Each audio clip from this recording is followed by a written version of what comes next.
Hi everyone, my name's Peter Yarwood. I'm founder and director of Red Rose Recovery. Red Rose Recovery was built to improve individual lives, to build resilience and empower the service user voice, and also to create stronger and better connected families and communities.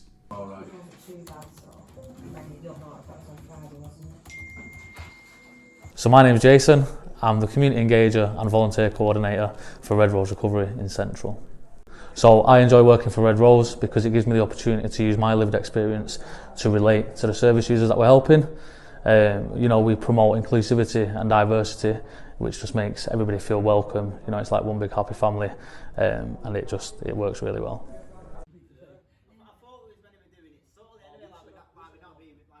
I'm Gemma. I'm a volunteer with Red Rose Recovery. I've been volunteering with Red Rose for 3 years. So I first came to Red Rose as a service user after coming out of rehab and being in supported housing. Through coming to Red Rose, I quite enjoyed doing the groups and training with the groups. We did enter lockdown, which caused a quite significant loss to my recovery, but Red Rose engaged with Zoom groups. Joseph Gallagher, are you ready? So hi, I'm Sarah O'Mara and I am the locality lead for the north of Lancashire here at Red Rose. So we run events that happen every month. They're in different localities around. In those events, what it's about is service user voice. So we're looking at collecting data around what are people's pain points. What are our people actually really struggling with? What are they struggling to access? And how can we advocate for them? How can we help to improve those pathways and improve those services for them? It's also really about celebrating recovery. We think being in recovery is great. We've managed to change our lives, and hopefully we use that experience to try and help other people to do the same thing. The Lancashire User Forum was constituted in 2007. In 2009, a few of us got together and started to formulate a vision for Red Rose Recovery, which was constituted as a charity in 2012. We've just celebrated our 10-year anniversary. Wednesday the 23rd, the next one. Being able to give life experiences with people that first come into services and that are scared and don't know what to expect, when they meet somebody that has been there and been through the same stuff, it just builds that barrier down a bit and gives them that bit of confidence. We try to be here for everybody, so this is a really open and welcoming space. Being a lived experience organisation, we also recognise that from our perspective, getting clean and sober is one thing, staying clean and sober is an entirely different matter. And we do that with our experience in building a recovery community for ourselves. We've got men's groups, women's groups, yoga, all kinds of different activities. We like to get out and about. We do like to try and cover that 5 ways to wellbeing. We also have lots of volunteering opportunities. Our volunteers are great members of our team. We offer lots of training as well for those guys. They're really core part of everything that we do here. Hi, I'm Claire. I'm in recovery with Red Rose. I also volunteer and I'm 3 months clean. Started coming to the office at Preston, which has been for about 3 months now. They've helped and supported me through the later part of my addiction where I was actually already clean. They've supported me really well. They've guided and advised me, and now I volunteer for them. Hello, my name is Lisa. I'm a dual diagnosis peer support worker and I work for Red Rose Recovery and have been for just over a year. In December 2021, we began our mental health contract, and this meant that we began to work with the community mental health team, the long COVID support, and also then dual diagnosis began. At Red Rose, we are a person-centred support. This means we can help with visits to the doctor, we can help with going to groups. If you want help with substance or alcohol misuse, we can make referrals for that. Even if they just want a brew, this is something that we can help with and get them out into their local communities to stop them feeling so isolated.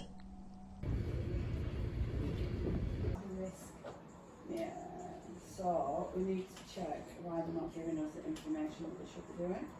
The difference that makes the difference is your lived experience.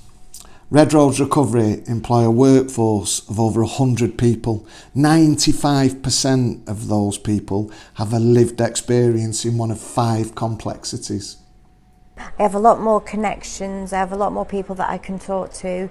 If I feel like I'm having a bad day, my boss is always at the end of the phone if I want to talk to him, or if there's a problem that I have, I can just message him and he gets back to me and genuinely resolves it.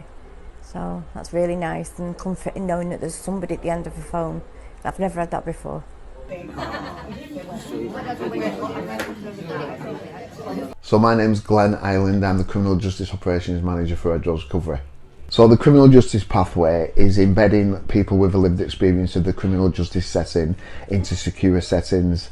We cover 9 police stations, 6 prisons and a secure unit, and we're partnershiped with Liaison and Diversion, Reconnect, Forensic Community Mental Health. We've got staff embedded in all them teams and they support people that come through the criminal justice pathway, and then signposting or referring them into services, whatever the needs of that individual are. And then what we do is we support them, engage them, enhance engagement, and also support them into services.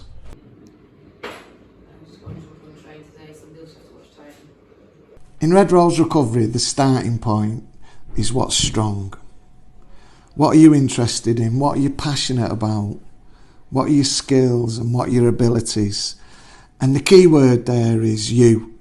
You and your lived experience. From there, we'll start to partner with you and design what your pathway looks like, what your life looks like, using your experience in a positive way to create a better, stronger community. Red Rose Recovery supports people at any stage of their journey. If you or anyone you know may benefit, please do get in touch.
Hello everyone and welcome back to The Real, The Raw, The Truth. I'm your host, Ryan Healy, and today I'll be joined by the MD himself, Mr. Mike Waden. Before we get underway guys, just a massive thank you to our sponsors, Red Rose Recovery. Mike, would you like to introduce yourself? Yeah, I think you've done a good job already. Mike Waden, Managing Director, so I've been Managing Director at Red Rose Recovery for almost 4 years now. 4 years? Nearly 4 years, yeah. I didn't realise you'd been here that long. Yeah, 2020 started COVID. Right, okay. Is there a specific reason why you chose this field of work? I've been involved within the health and social care sector all my career really. So prior to this, I've always worked in the voluntary sector within charities. I did a lot of work with peer support, similar to what we do at Red Rose, around supporting male mental health, predominantly within a sports setting, with some real success. My background as well comes from a business development and fundraising side as well, so I did quite a few years in project planning, bid writing, all that kind of thing, business development, which led me to, I was CEO at a charity over in Wigan for Wigan Warriors Community Foundation. Oh yeah, very good. So, as I say, there's a lot within rugby league. Is male mental health and addiction is quite prevalent, as you imagine, across the M62 corridor. So we already did quite a lot of work in these fields. And it was one of the commissioners at the time that we were working with around some of the work that mentioned that there was an opportunity over at Red Rose Recovery, and I decided to put an application in, and the rest is history. Yeah, brilliant.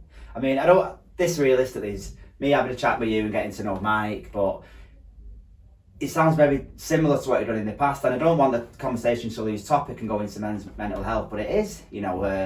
I was at an event recently in Preston, the Man Cave, and the reason why they put it on was because men under 40, the highest killer in men is suicide, and you know, we've tried to raise a lot of awareness. I mean, someone with a lot of experience in that field, what is it? Why do you think men are struggling so much with that poor mental health? Yeah, when you say the poor mental health, a lot of it is substance use is used as a consequence of that to try and deal with it as well, which is obviously what Red Rose specialise in.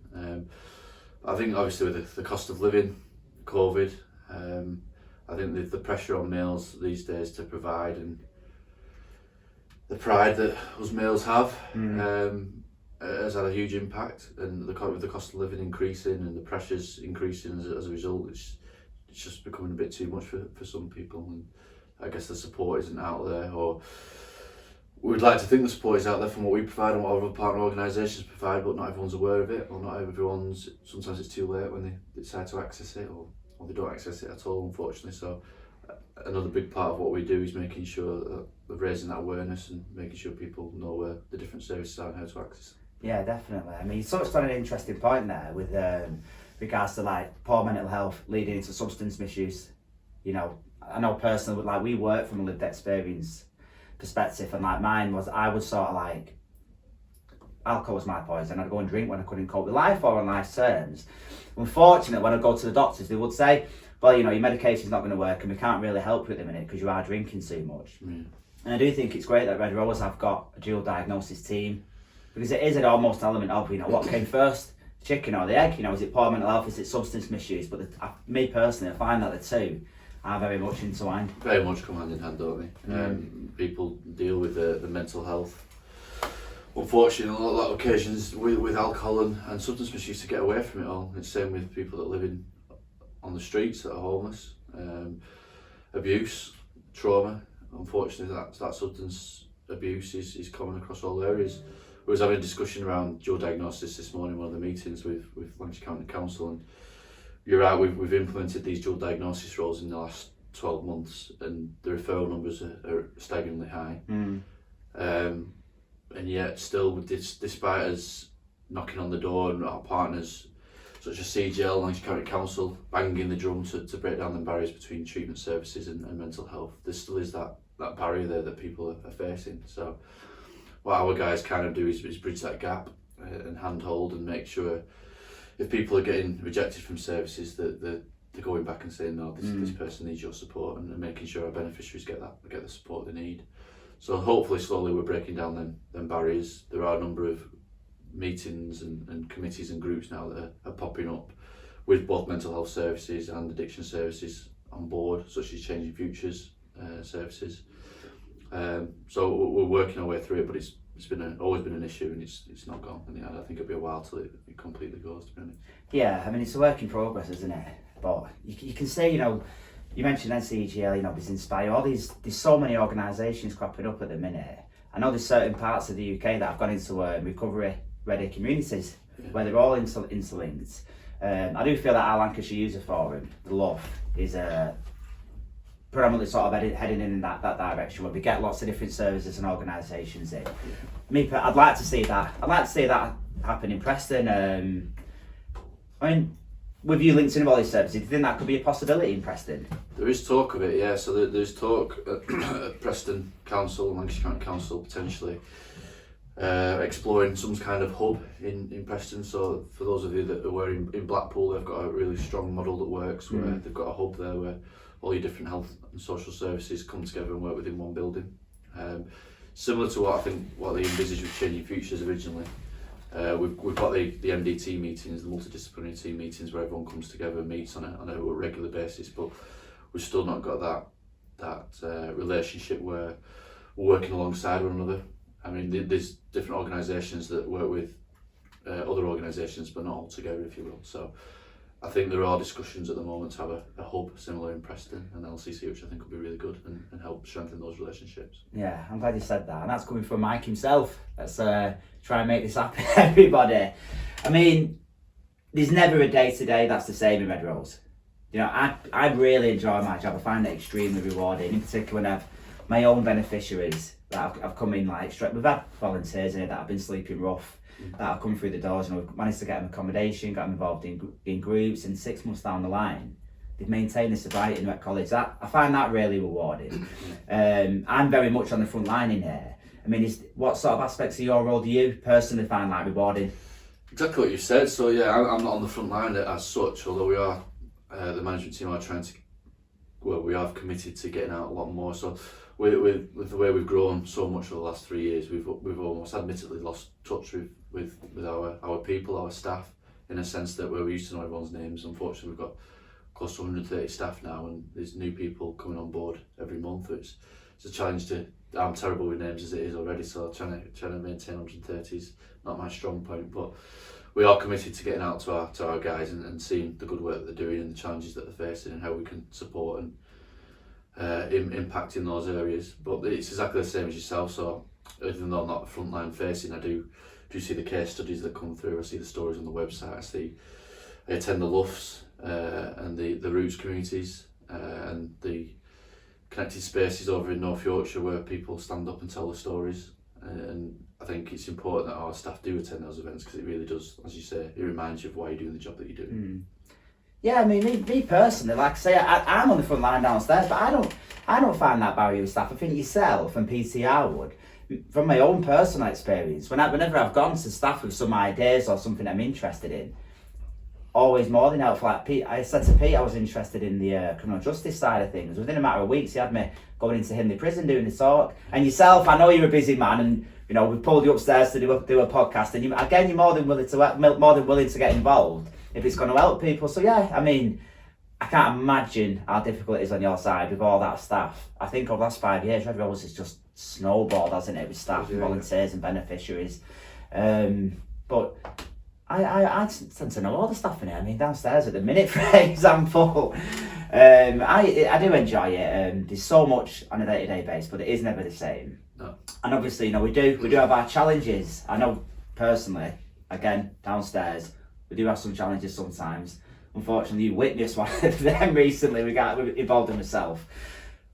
On the other side of it, though, like management side of things, SMT, what sort of challenges would you face? Again, it's different from day to day, really. So for obviously we're overseeing, my role specifically is ensuring that we're staying true to our values as an organisation, making sure that we're continuing to grow, but at the same time just being sustainable in what we do. So I guess my main pressure is making sure that as a charity that we're looking after our people, our staff, as best we can. It is hard sometimes being a charity because we're often dictated by our commissioners and partners in terms of what we can pay our staff and how much we can grow at any one time. But we have fantastic partners and commissioners. I need to obviously add that bit in. We're very supportive. So my main role is really ensuring that sustainability of the organisation, looking for opportunities for growth and how we can continue to improve the culture of the organisation, look after our staff, really. Yeah, brilliant. Where do you envision Red Rose going? Maybe a year, 2 years, or further down the line? To be honest, the mindset, when I first came in 3 years ago, we set up a new strategy. I think Red Rose Recovery, and I think the guys that were here at the time would say we'd become a bit stagnant in terms of its growth and development. We had a core contract which we delivered really well and was really strong, which was the Rio contract. But we delivered that for 5 years, and there was nothing else really that the organisation was doing, despite the huge skill set that we had within the staff. So we looked to diversify, and we did, and that's why we've grown so much in the years that have followed. So obviously we looked at substance misuse as a consequence of the trauma that had happened in people's lives, and we knew that our staff who had a lived experience of substance misuse also most likely had a lived experience of other areas, so mental health, domestic abuse, homelessness, those kind of areas. So that's how we diversified, and we built them relationships with commissioners. We showed that we could deliver a quality service, which gave strong outputs for our beneficiaries, and it's grown off the back of that. I think we've come to a point now, and this is the message that I've been saying for a few months now, is where again it's getting back to that knowing your organisation, knowing your people, and supporting your people rather than losing track of that, and just being focused on growing as an organisation. I think we're in a really strong place as a charity. We don't want to rush too much into new contracts and new services that might push us over the edge in terms of coping. So for me, it's about stabilisation now. These next 12 months, ensuring we're doing everything right, safe and quality delivery. We have got one aim as an organisation, a strategic target of becoming a real living wage employer by 2025. So, as I've touched on, within the charity sector, voluntary sector, money and finance is sometimes not an issue as such, but a factor of what you can draw down in terms of what you can pay staff. Obviously, with the cost of living and everything else at the moment, we know we need to look after our people better than we currently are doing. In terms of quite a lot of our people are on national living wage. There's a lot of people that are on permitted earnings, naturally coming through the system, that can't be on more than national living wage in some circumstances.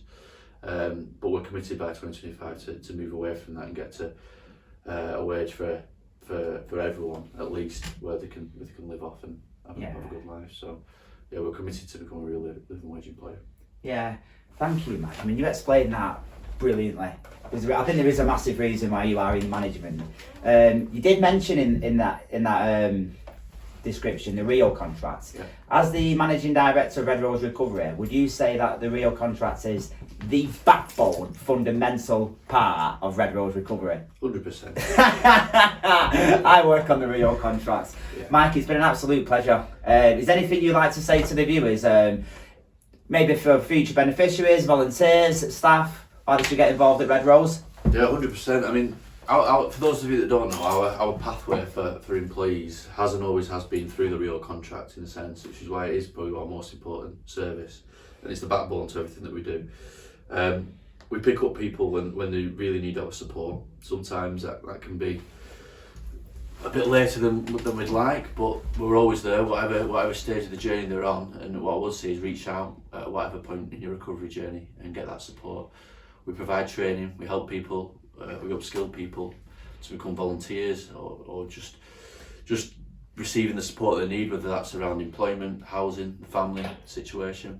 And we get you into a position where you can live your life, an enjoyable life again.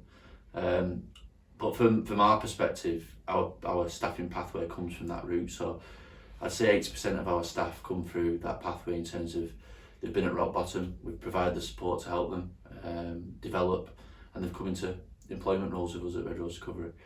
And with the growth over the last couple of years, we've had to go a bit more external than we probably like. We want to get back to that internal route of bringing people through and giving people opportunities that they deserve. So if you do want to help, or if you need help or you want to help, get in touch with Red Rose Recovery. All the details are on the website. Speak to one of our guys and come down and see how we can help you. There you go, you heard it there first. Mike is explaining what we do here. He's probably been more polite than explaining. That is my own backstory. I came here as a volunteer. Again, we work from experience, substance misuse, poor mental health was my background. My life took off in so many different ways, and I'm not just saying it because I'm joined by Mike or whether I can honestly say without Red Rose I would be in a ditch somewhere, locked up somewhere, and I'm not. Things are all right today, and I think it's really important that, as well as having our beneficiaries, volunteers and staff, that senior management come down and join us as well. Might just say it there, guys, if you are struggling, or if you have a friend or a family member who's struggling, please, click on the link below, go on Red Rose's website, get a referral sent in, because we'd love to meet him, and you can be part of the team and a part of our success story. So thanks for watching, guys. Don't forget, click on the link below, and hopefully I'll meet you all in person very soon. Take care and stay safe.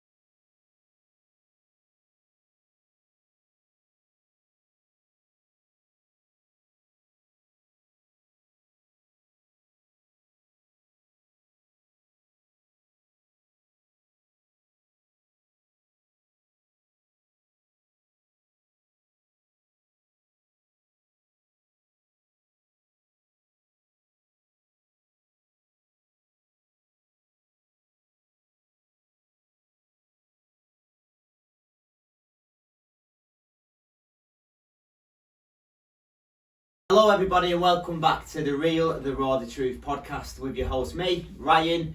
As always, before we get underway, a massive thank you to our sponsors, Red Rose Recovery. Today I'm going to be chatting with the manager from the Rio contract joining us from the North office. Would you like to introduce yourself? Hi guys, my name is Sarah. Like Ryan said, I work for Red Rose Recovery. I'm the team leader in the North and I also lead on the Rio contract. And I'm that excited, I've just bitten my lip and now it's bleeding. Have you actually? Yeah, it's live guys, it's live. It's live, you know. What you can't see behind the camera here, we've got an audience. You know, so no pressure everybody, we're on our dinner hour. Guys, before we do get underway today, a big plug now, we've gone all international with our t-shirts. The Real, the Raw, the Truth podcast. Nice. So... Hang on. Hello. 100% cotton. Beautiful. Hey, feel it again. What does that feel like? Boyfriend material. Oh, how old are you? You're older enough to be in my mum packet and I was just going to say 100% polystyrene or something. So we'll keep it brief as usual, Sarah. You know, nothing too formal, just a bit of a chat. So, would you like to tell us a little bit about Sarah the person? Yeah. You don't have to go into any extravagant detail if you don't want to, but just a little bit like from your teen years into your 20s, what it was like, just so we can fit it all in.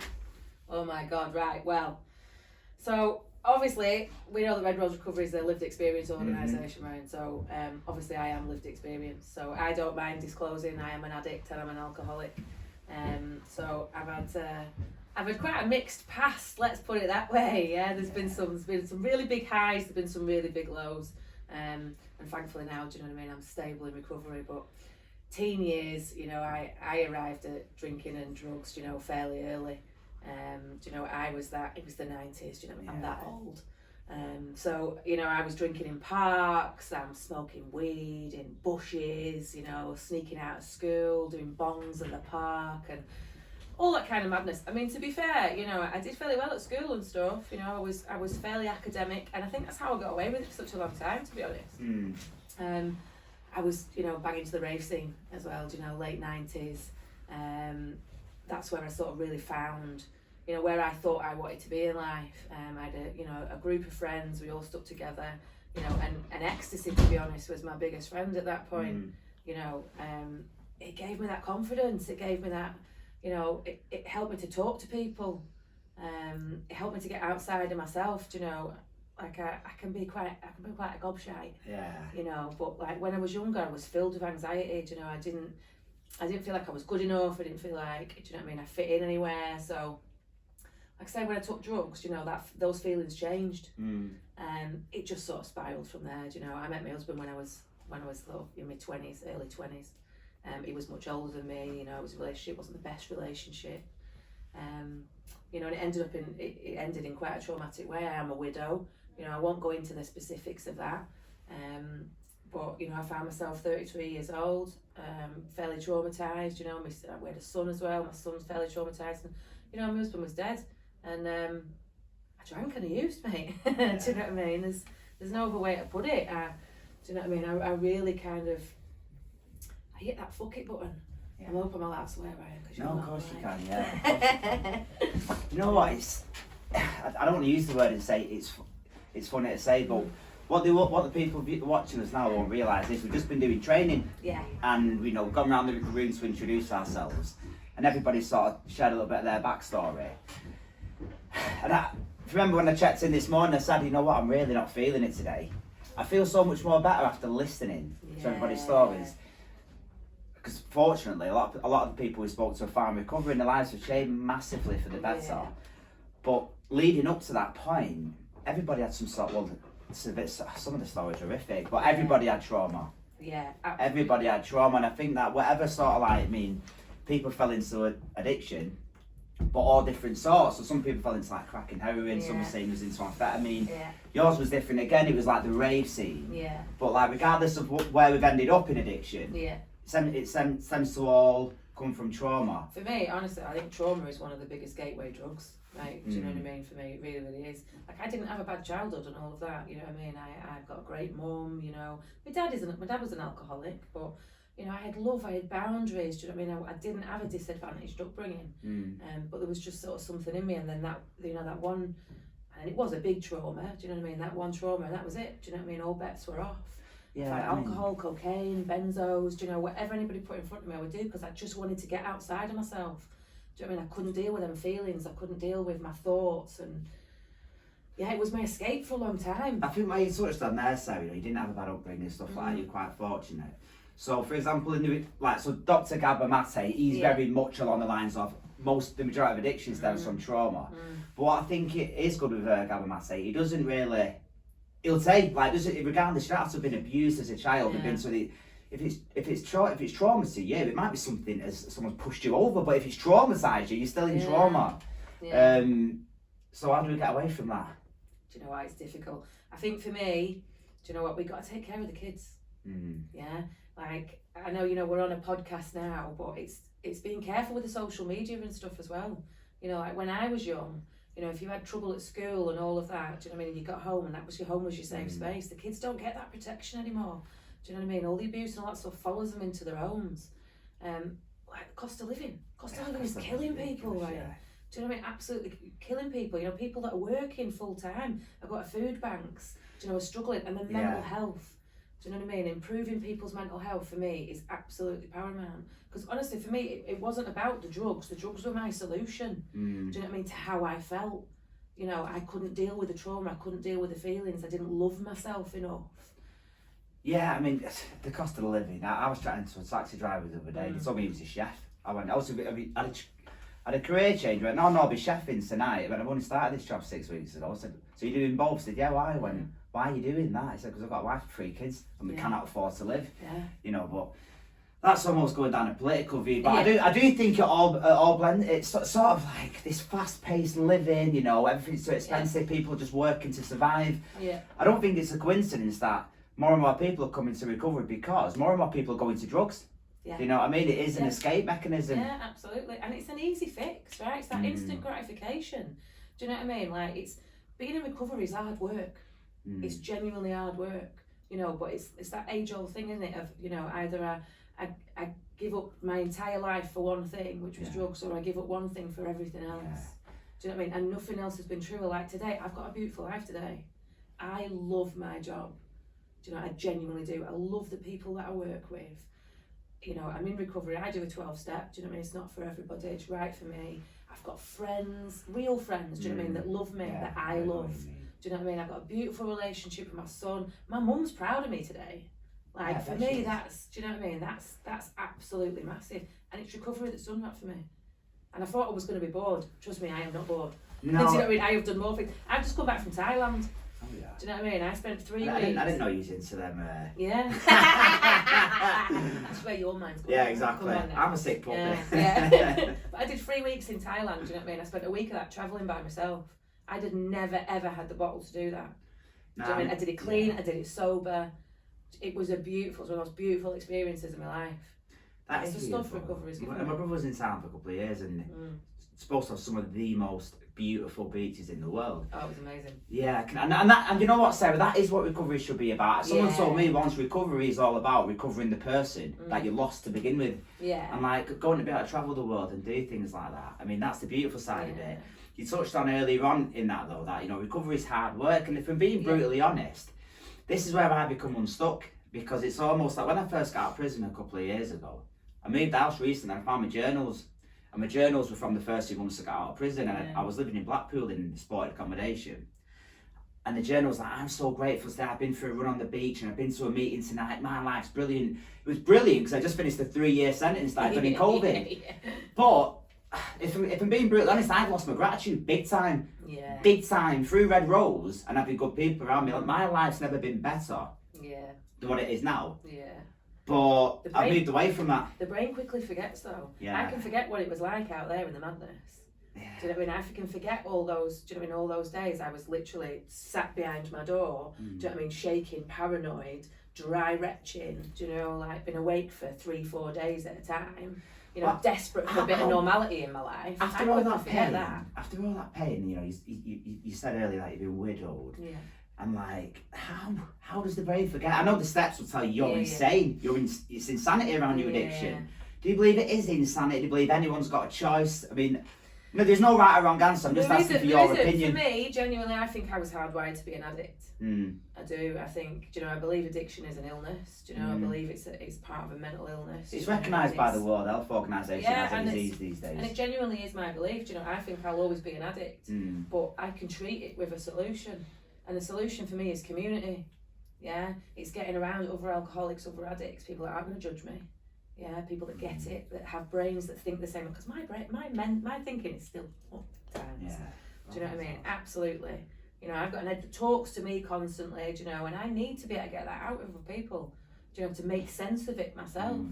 So I learned to love myself as well was a massive thing. We carry loads of self-hate. Do you know what I mean? I know I personally struggle with imposter syndrome. When things are going my way, I'm like, well, they don't really know what I'm like. Do you know what I mean? Honestly, that's it. And that's just got to battle it, and it's hard work. I'm in charge of contracts. Honestly, I am in charge of basically the drugs and alcohol contract for Lancashire for Red Rose Recovery. Sometimes I'm sat in meetings, mate, and I look around and I just think, oh my God, I'm just a cokehead from Morecambe. Do you know what I mean? Yeah. It's like that imposter syndrome is a real thing. You know, but then I have to settle down and think, oh, do you know what? I've got something to say. I've got something to say for my community. Yeah, definitely we have, haven't we? It's that lived experience. Yeah. In the fellowship, they will tell you there's no therapeutic value than one addict's help and another do. But I personally believe there's something special in that. Yeah. Do you know what I mean? 100%. Just someone who's freely giving the time because they can relate and listen. Somebody else saved my life. Yeah. 100%. Do you know what I mean? Another addict, another woman basically took me by the hand, loved me till I could love myself. Was this when you was 33? I know you said. Yeah. Was that when you got? No, when I turned into recovery, I was 38. Oh God, I'm revealing how old I am now.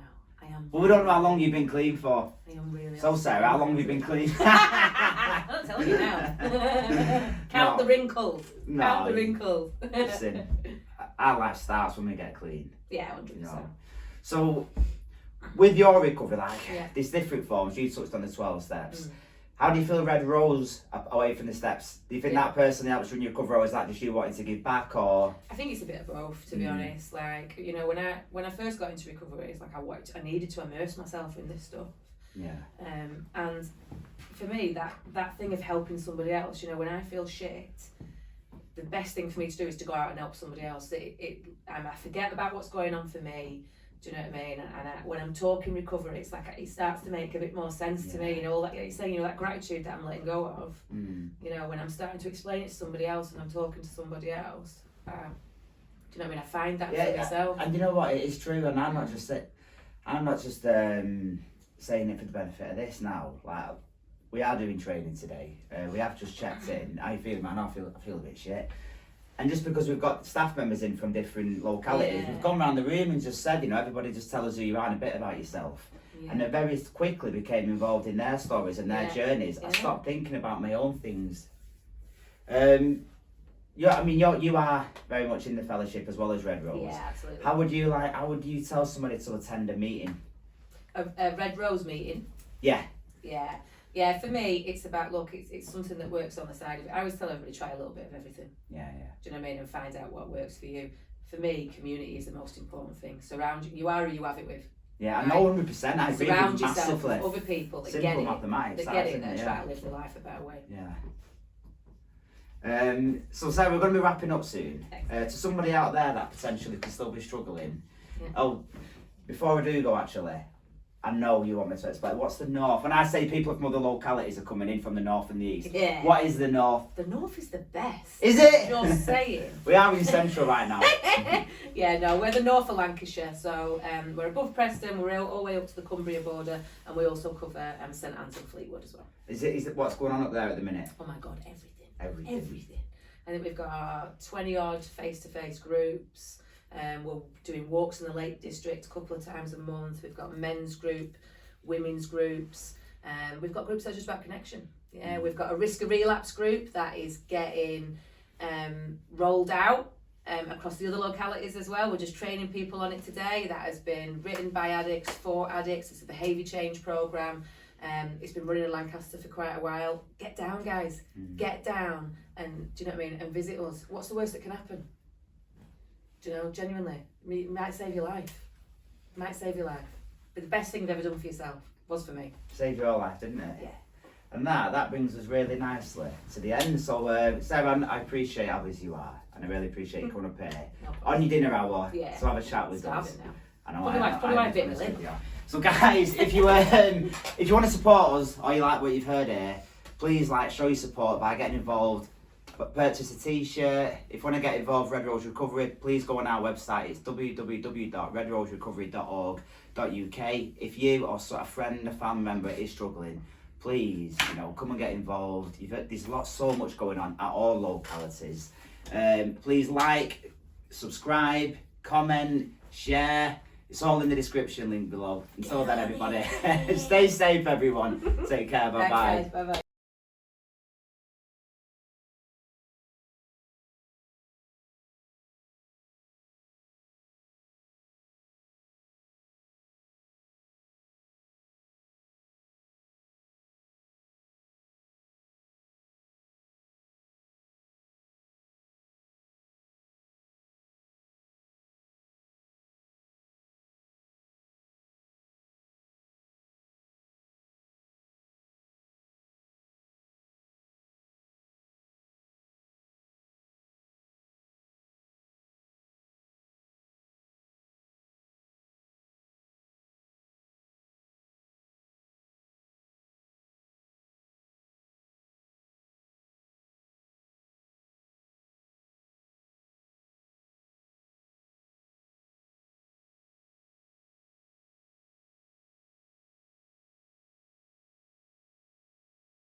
My name's Emily and I work for Red Rose Recovery as a community engagement worker. I was a very happy little girl, very active. My life was simple. From being 10 years old, things started to happen. I was sexually abused, which then led to being raped. It completely changed my life.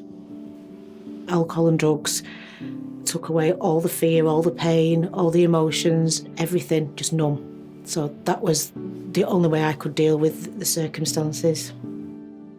I'd been in trouble quite a lot with the police. I was given a probation order with a suspended sentence to seek help through drug and alcohol services. And I found Red Rose Recovery and I just felt like they'd answered my prayers. It was like something that I'd been waiting for. And these people are here and they understand me.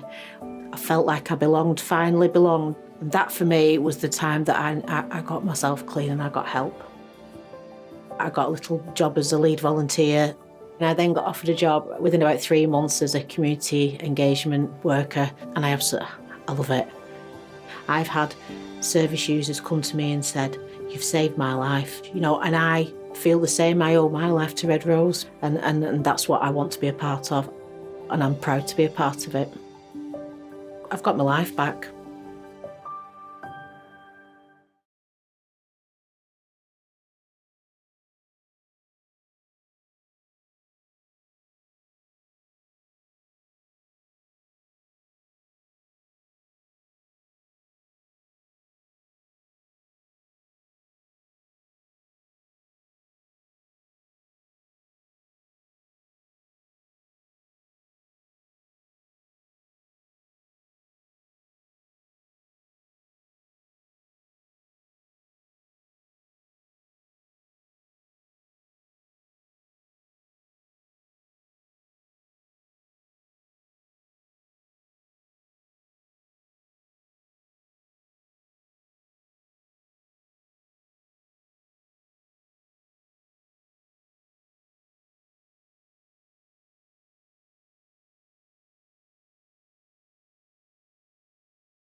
Approximately 17% of adults in England report drinking to hazardous levels and 3% report being dependent on drugs.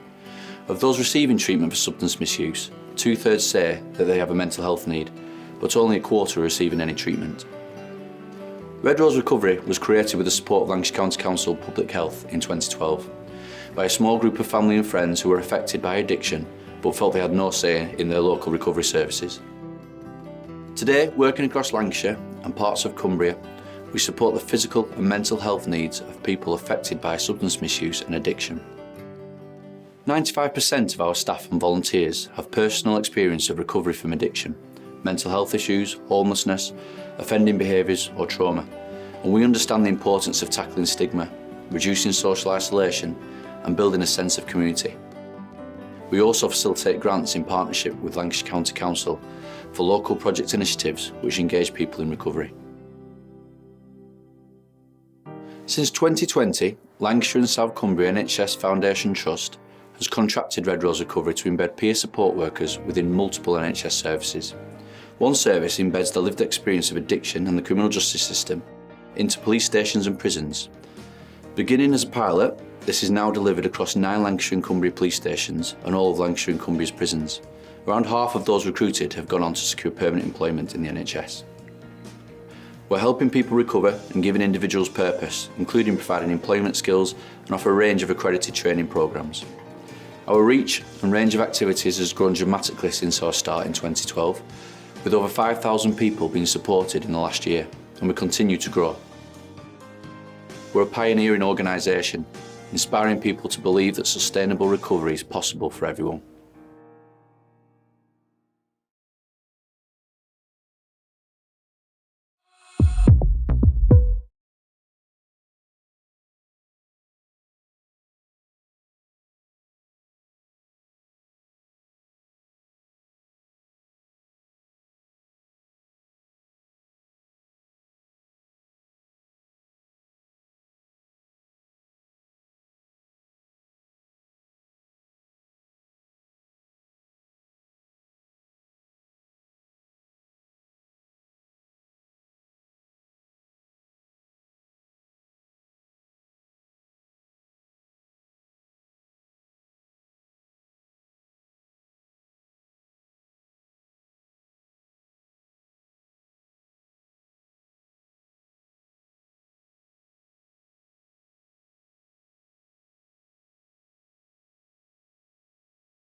Hello everyone and welcome to Red Rose's Recovery's very own podcast. I'm Ryan. I'll be having a conversation with my wonderful colleague Roxanne Hermit-Jones today. We'll be talking about what it was like in addiction, you know, what sort of things we got up to. Nothing too deep, we're going to keep it fairly light-hearted as much as we can do. And you know, how our lives have changed for the better, hopefully. Roxy. So I'm Roxy, I work for Red Rose Recovery. I am sat with the host Ryan today. So yeah, we're going to talk about where our addictions have took us and how our lives have been, and you know, our achievements, but also looking back and just keeping it natural and real, really, aren't we, of how our journeys have been. Yeah, so I hope you all enjoy it, and if you do, don't forget to click on the subscription below and we'll take it away. Roxy, what I really want to start with is, why stop? Why stop what addiction? Yeah, why stop? What was the turning point? Did you get up one morning and you had just had enough? Was it having kids? You know, what was it for you? Looking like a bag of bones and running around streets. Being brutally honest, ripping people off, losing all self-control, not self-will and hope, and understanding that, you know, I was affecting everybody around me, I was hurting everybody, I was traumatising people. So, you know, you're running in a shop, you're picking a rail of clothes and you're traumatising everybody in the shop, but you're not seeing that while you're in addiction. So suppose for me, when I woke up one day and I thought I had to change, I looked in the mirror, and I suppose when you lose weight, you don't realise when you're looking in the mirror that you're actually that thin, until you proper look at yourself and you think, whoa, where is she? So yeah, that was my turning point of getting clean again, so that would have been the second time round where it's led me into like being 4.5, nearly 4 year clean now. I don't really keep it dated because I don't celebrate getting clean or anything like that. I'm just happy that I am clean.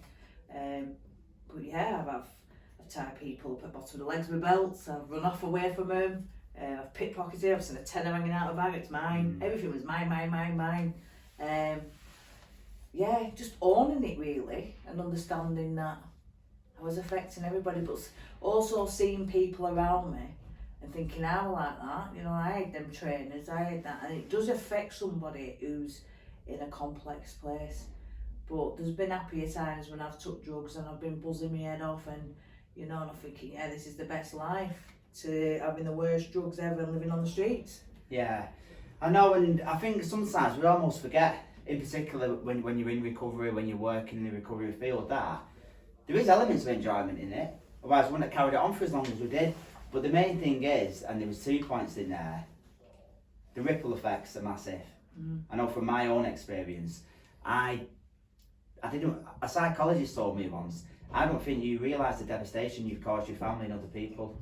I think it's become a coping strategy, that you turn everything into a joke and you're like, oh yeah, it wasn't that bad. Because if you actually knew and you meditated on this and you thought about it, you wouldn't do it. Then ripple effects just, they carry on and carry on. Like say people in the shop, what it does to your family, your mum's sleepless nights, you know, your dad got a busy in a prison cell. The other point that I thought he was really good was looking in the mirror one day and he's a bag of bones. We lose ourselves. I know certain forms of recovery call it the beast. Gabor Mate's got a book, The Realm of the Hungry Ghost, where he just calls it the addict. The addict is rife and you lose yourself. You're not there anymore. Like so Roxy, Ryan, our values that we brought up with our cultures, you know, the things that we hold dear to us, they're just gone. We just become like a shell. It's just there to consume, and we'll go to any means to get that fixed. You know, is there any specific stories that you'd like to share with us where, you know, you still carry some guilt, or you had to go make an amends for that? Anything that really sticks out? I suppose I carry guilt quite a lot, but I forgive myself over it. You know, I'd be here all week if I ventured off and stuff, scowling back walls and all that, climbing up and down things, taking people's bikes, you know, making holes in edges, going getting quads, you know. I suppose that's from a young age, so that leads into what you do into an addiction, because you know you can do it if you master the art of stealing and ripping people off. You've always carries that, so it becomes a part. When I got clean, it was like one in basket, one in pocket, one in, you know, I had to stop doing that, thinking, yeah, you know what, I'll get 3 of them, but I'm only paying for 1. So I had to like stop stop rooting around places. Yeah. You know, what's mine, what's for free? So Yeah. it's that sort of thing you've got to break from. So yeah, my partner, he don't say it to me anymore. When I got back home, he's like, you're not rooting today, you're not looking to see what's yours. And I forgot all that now. You know, I do remember once, and I was proper chaotic, and I was out grafting, nicking this handbag, and I remember it, and it makes me cringe. And I hit this handbag, and I'm rooting through it, walking down the street, and I shouldn't laugh. I'm rooting through it like a time of my life. Dig, dig, dig, dig. Oh yeah, yeah. And then I've looked across the road, so I'm walking down, I've like turned my head, looked across the road, and I seen my daughter's nana with my daughter and kids. She just picked them up from school, and it was the tears in my daughter's eyes. Me mum. Yeah. But now I'm having 2 times back, got money, got this, got that. So my head's going into thinking I'm going to score. But it was the guilt of looking at my daughter, because she hadn't seen me for months. Like, that's my mum. No matter what state I was in, I was still a mum. And I think that affected me quite a lot, you know, to, you know, think to myself, you know, what was I actually doing to that child at the time? All that aces and trauma was causing her, running around with his handbag, more bothered about the handbag and the phone and the money, rather than thinking, you know what, I need to be getting better and going on to be a mum. So I suppose that took its toll with me, but I still carried on. That's how evil it can make you, to still carry on with them. Yeah, 100%. I mean, depending what sort of recovery you follow, I know the 12 steps will call it a disease, you know, or alcoholism, and you're stuck in that ism of the I, self and me. And it is very much all about me. What can I, and being a mum, being a wife, those sort of things, they could become not as important as scoring. So, and I know you personally as well, and how important family is to you, and you know, these days as well. Family was, my family, this is the thing with me, you know, you get different kind of people that use drugs in different kinds of way. I'd walk in a shop empty, but I'd always get my kids something. I'd always kick them out. Well, that's alright then, isn't it? No, but you get what I mean? So in my world, that was alright. Yeah. Roxy's still being a mum, but it weren't. Because you're not being a mum, are you? No, we justify to ourselves. No, honestly. The behaviours are wrong around it, But in that world of your own, you're thinking, yeah, you know, what you know about you? I've got them trainers, I've got them in well, trainers ain't taking them to school and feeding them, is it? Yeah. You know, so you just, when you start to understand the balance of like where your thinking is and what's right and wrong, no, there can be a right and there can be a wrong, and there can't be. But once you understand yourself as a person and say, well, wait a minute, was you brought like that? Did your mum go out and empty a shop and say, here, get the trackie on or get some trainers on? No, she went out, she worked, she provided. So then you start going back into thinking, well, what was good about what my mum and my dad did for me? Rather than thinking, what did my brother do? He went out and stole cars. Oh, well, yeah, that looks very inviting, that is for free. So you know where you've got to, like, you're battling with yourself to think what's right, and then you automatically start learning who you are. How do you get back? See, in my opinion, I think we all know what's right and wrong. I think our conscience, I think if most people listen to the conscience for every decision, it might be something like, I shouldn't have that takeaway tonight, I might feel guilty. Should I go and meet that girl, I'm seeing somebody, she's got a boyfriend. We go and do it anyway. I think if you listen to your conscience on every decision, a couple of years down the line, people would be flying. But I know I didn't have a conscience in addiction, or suppressed it, or justified it. And you made an interesting point, it was your thinking. Someone told me once, because we all work from a lived experience perspective at Red Rose. We are addicts ourselves that have got some clean time. Mine was alcohol. I've used all substances, but drinking was the one. And I used to put a lot of my problems down to alcohol. And someone said to me once, it's not a drinking problem you've got, Ryan. It's a thinking problem. It's the way you think, the way you perceive the world. That's got to change. If that doesn't change, you'll go back to drinking. Yeah. I suppose we're all like that, because we're not born with manuals, we're learning, aren't we? Definitely. So our mistakes, and you always learn, you know, from when the brain's developed as a baby, you know, from being inside the womb, and you're developing everything, you're listening and all that, to coming out. You know, you're burning yourself, you're getting burnt by your spoon as a joke off your mum, aren't you? Oh, yeah, you know what I mean? So that sort of thing, that's you learning what it is. But we're never born, so this is where we go into destruction, when we start spreading out into, like, finding friends and going to school and nicking off school. Then we start, you know, you go one way, over they say, don't they? So that's you trying to learn what the world is about. You know, we never get it right. Our mistakes is what makes us better sometimes. Yeah, if that makes any sense. I do, and as long as we learn from it. I mean, I live this way now, not out of choice. I'd say more along the lines of the way I was choosing to live. Life battered me into submission, it beat me to submission, so then I had a choice to go and live another way. Yours sounds slightly different. It was almost like looking in your daughter's eyes that day. It was everything. Yeah. That's just one thing. I can remember it being so dark. I can remember walking streets for hours just in a dark place. But I've had time in my life sometimes. I've sat in houses smoking my head up, watching people killing each other and fighting. Like, what are you doing? Having pipe after pipe. Yeah. You know, so with me, it was like either go or not. But once I did something, I battered the back off it. If I was in addiction, I went it fully. I weren't coming back for it till I said, oh, you know what, I've had enough now. Do you think there's another way out of it, or do you think people have to be battered like that? Because we work with a lot of people that's very complex people that are still very much in the midst of addiction on a daily basis. And I sometimes think, how are you living like this? Like, why don't you live a different way? But they're so entrenched in that thinking.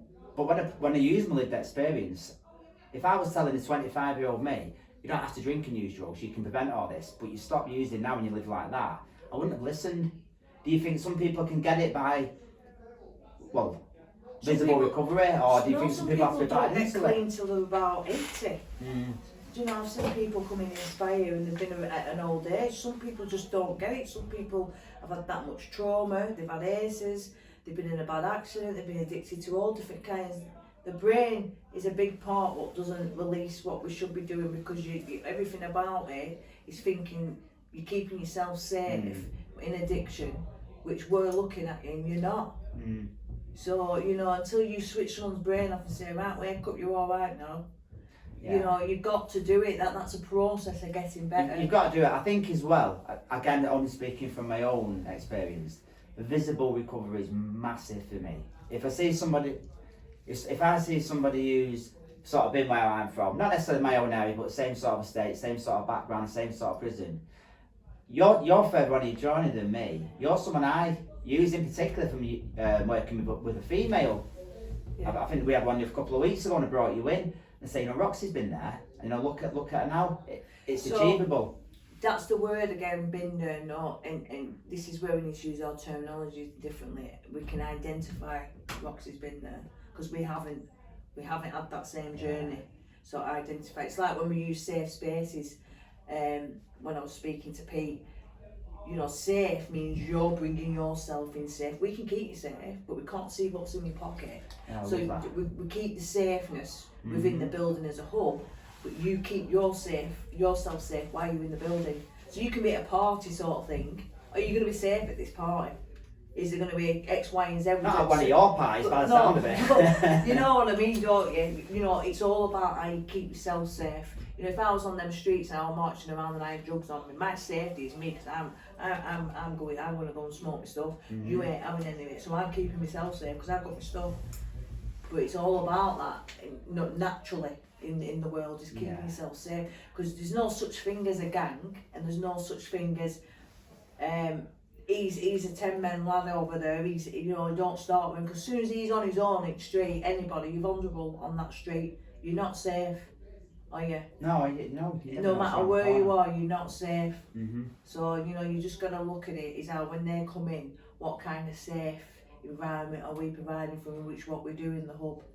So then within the journey, we're part of their journey of trying to get them better understanding, because when you go away from it and come back, I know Red Rose, I'm coming back in there for that funny one over there, Roxy, or him over there with shiny teeth, that's red. I think she's referring to me there, everybody. But that's how we look at it. Yeah. So it's vital all the time. When I went out there and I was volunteering for Red Rose, and then I knew to come back to Red Rose, and I come back stronger. Yeah. If that makes any sense. I come back, well, I know what they do. Makes a lot I of know sense. what Emma taught me, I know what Pete taught me, I know who supported me, and I took that in my journey and used it. So I use it now. Everything I've been taught, I use it, and use it as a bit of structure, stay in my own lane. Yeah, I love that. I stay in my own lane. I use it. I use it quite a lot, what I learned. But I'm grateful that I went out the second time and come back in, because it's made me who I am today. It's made me a lot stronger person, and I can actually stand up for people now and give them a bit of guidance and say, you know what, you've got it. You might not be ready, but you know where I am when you are. Yeah. And on that, everybody, we'll keep it really brief today. But I want to thank you, Roxy, for being so honest in there and putting it so articulately. Yeah, thank you. I'm being sarcastic with that one. I think the message was put out there massively, and that is what we try and provide every day, a safe space where you can come. And you made an interesting point where, not to try and say you've been there, but I can identify with it. And thank you for having me, Ryan. It's always a pleasure. So, thank you, everybody. I hope to see you all again very soon. Take care and stay safe.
Welcome back, everyone, and welcome to the Real, the Raw, the Truth podcast.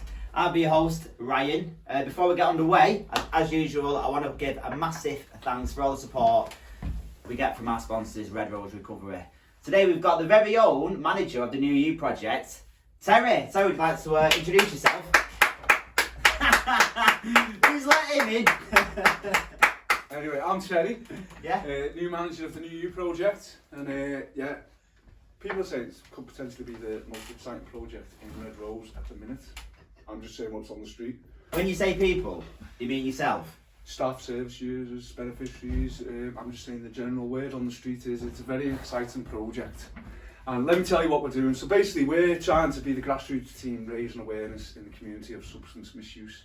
We're hoping to meet people who are experiencing issues such as these, and then we'll support them in any which way possible to get them liaising with the substance misuse services, namely Inspire, and hopefully create some positive outcomes. That's it in a nutshell. Yeah, I mean, when I first started it, so you was working on a different contract. You was part of Changing Futures before you changed position. Do you find the two similar, or is it completely different aspects? I feel fortunate in that I think Changing Futures is a really, what's the word I'm looking for? You learn so much every day on Changing Futures. I was on it for 18 months and I was still learning stuff on day, 18 months in. I'd come to work, speak to a professional, learn something new, and all those skills I've learned from Changing Futures are going to make this job a lot easier. I've got a big network, I know quick referral pathways, I've improved in the way I support people on a psychosocial level. I know how to have them deep and meaningful conversations now. Pete Yarwood quote for you there. Cha-ching! That's the first brownie point. But it's true, because when I first started I knew how to support people and I was doing a good job, but I feel over the last 18 months I've become slicker in how I deliver the support, and I've become just a bit of a better sort of connected individual within the recovery community. Of course you do. I mean, you learn a lot. You learn a lot in there. And everyone's story is unique. Oh, of course it is. Yeah, everyone's unique. I mean, it is a lot of transferable skills. If you can manage and change your futures, you can transfer a lot of them over. But that's more on the professional side of things. Terry's, what transferable skills Terry's got? Like, why did you choose this field of work? Because I know you're into your music, really, aren't you? Yeah. It's slightly away from that, isn't it? Tricky one. I still ask this. It's like I'm sat on the fence as to whether to believe in destiny. I'm sat on that. I've been sat on that fence for decades. But what basically happened was I was a musician for most of my life. Guitars have been my passion since day one. Still cause a problem today. Some days I just wake up and think, I'm going to be the fifth Beatle. Pack my job in, and I've done that many times. Ended my life, I'm going to be the next fucking Beatle. Sat there in my house 12 hours a day, thinking, yeah, it's going to plan. Then 12 months of eating beans, you realise it's not going to plan. But that's my passion. So COVID hit, and for some reason, like many other industries, musicians couldn't work. My income was basically split in two. I used to gig twice a weekend, and I'd teach students through the week, and they would combine and make a full-time income. So the government wouldn't allow us to teach one-on-one or face-to-face. We weren't allowed to gig, all the pubs were shut. This went on for 18 months. It destroyed the industry, and everyone left it. And that's basically it. So Jordan has realised, you know what? I love music. I'm working in the industry just to say I'm working in the industry I love. But it's doing me head in. In effect, I'm sat there with a 6-year-old every day, half an hour, next half an hour, and I do that 60 times a week. My head's mashed. I'm not becoming the fifth Beatle I thought I'd want to be. So I thought, you know what, I'm going to scrap it off. So just I was thinking about stepping out of music. Bizarrely, and this is weird, I fall in muck and come out smelling roses. Me, the opportunities I get are bonkers. I become a joiner without any qualifications. The company took me on, trained me up to be a joiner, so I've done that through most of COVID.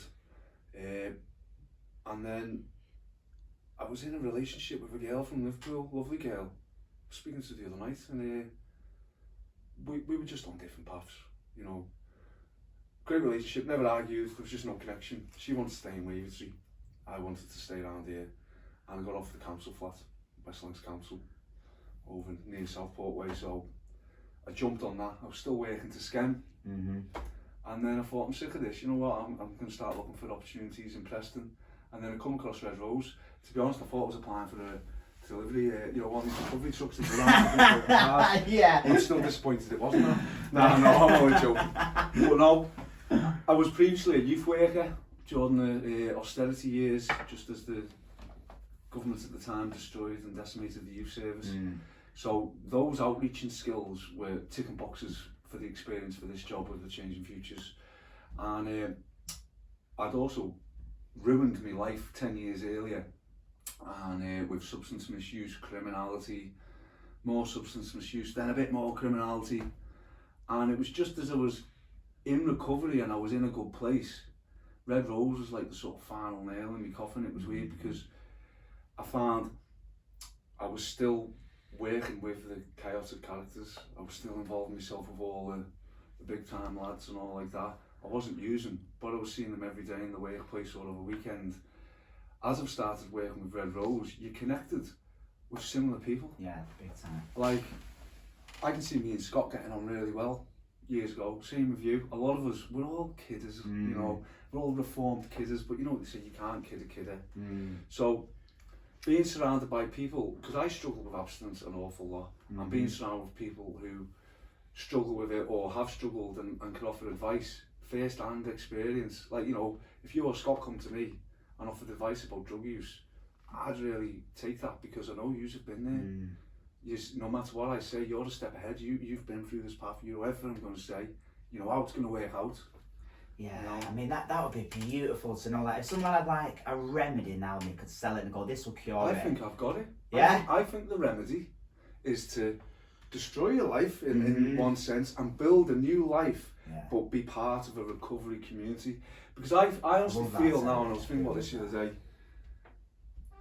I've been abstinent for 5-6 years. But I really do. On that, mate. Well done. Oh, cheers, man. I feel that if I didn't start working for Red Rose or getting involved with the Red Rose community, I wouldn't be abstinent today. I'd still be dipping in and out. That might lead to complicated and problematic behaviour, which leads into further addiction.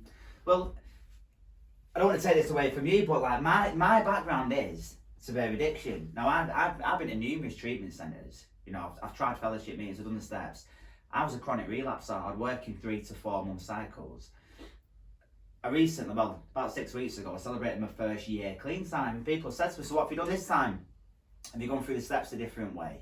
Have you, you know, gone back to treatment? Have you got another form? I said, no. I got involved with Red Rose and I was fortunate to get a job.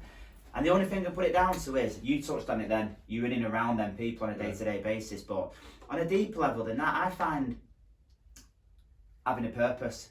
I'm fulfilled in my job, and I think purpose and fulfillment, to me, help massively against addiction. That's the substitute for addiction. You could actually probably swap it around and say the substitute for not having any fulfillment or purpose in your life is addiction. Do you know what I mean? But massively, I'm with you 100% on that one. I just keep doing it. I enjoy that process. I get up and I get in and I get involved, and the other things seem to fall into place around me. Call it destiny. It's weird, isn't it? It is very, yeah. Like even now, I'll be walking down the street with my dogs, and I can't believe I've got this life, and it's not a special life. I've got a job. I struggle with my bills, but I'm happy. You know what I mean? That is special. But I'm not out there robbing pizza to pay Paul, doing moody shit to get the shit I need, and you know, as you do.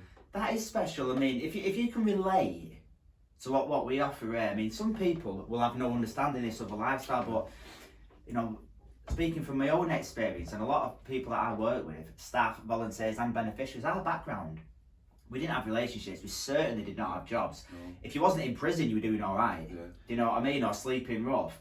So to have a job where you're paying your bills and you're being a responsible adult and you're staying out of trouble and you're waking up with that peace of mind where you can go and walk your dogs and you're not looking over your shoulder for an enemy or the police, that is magical. It's mad. Do you know what I mean? It's mad.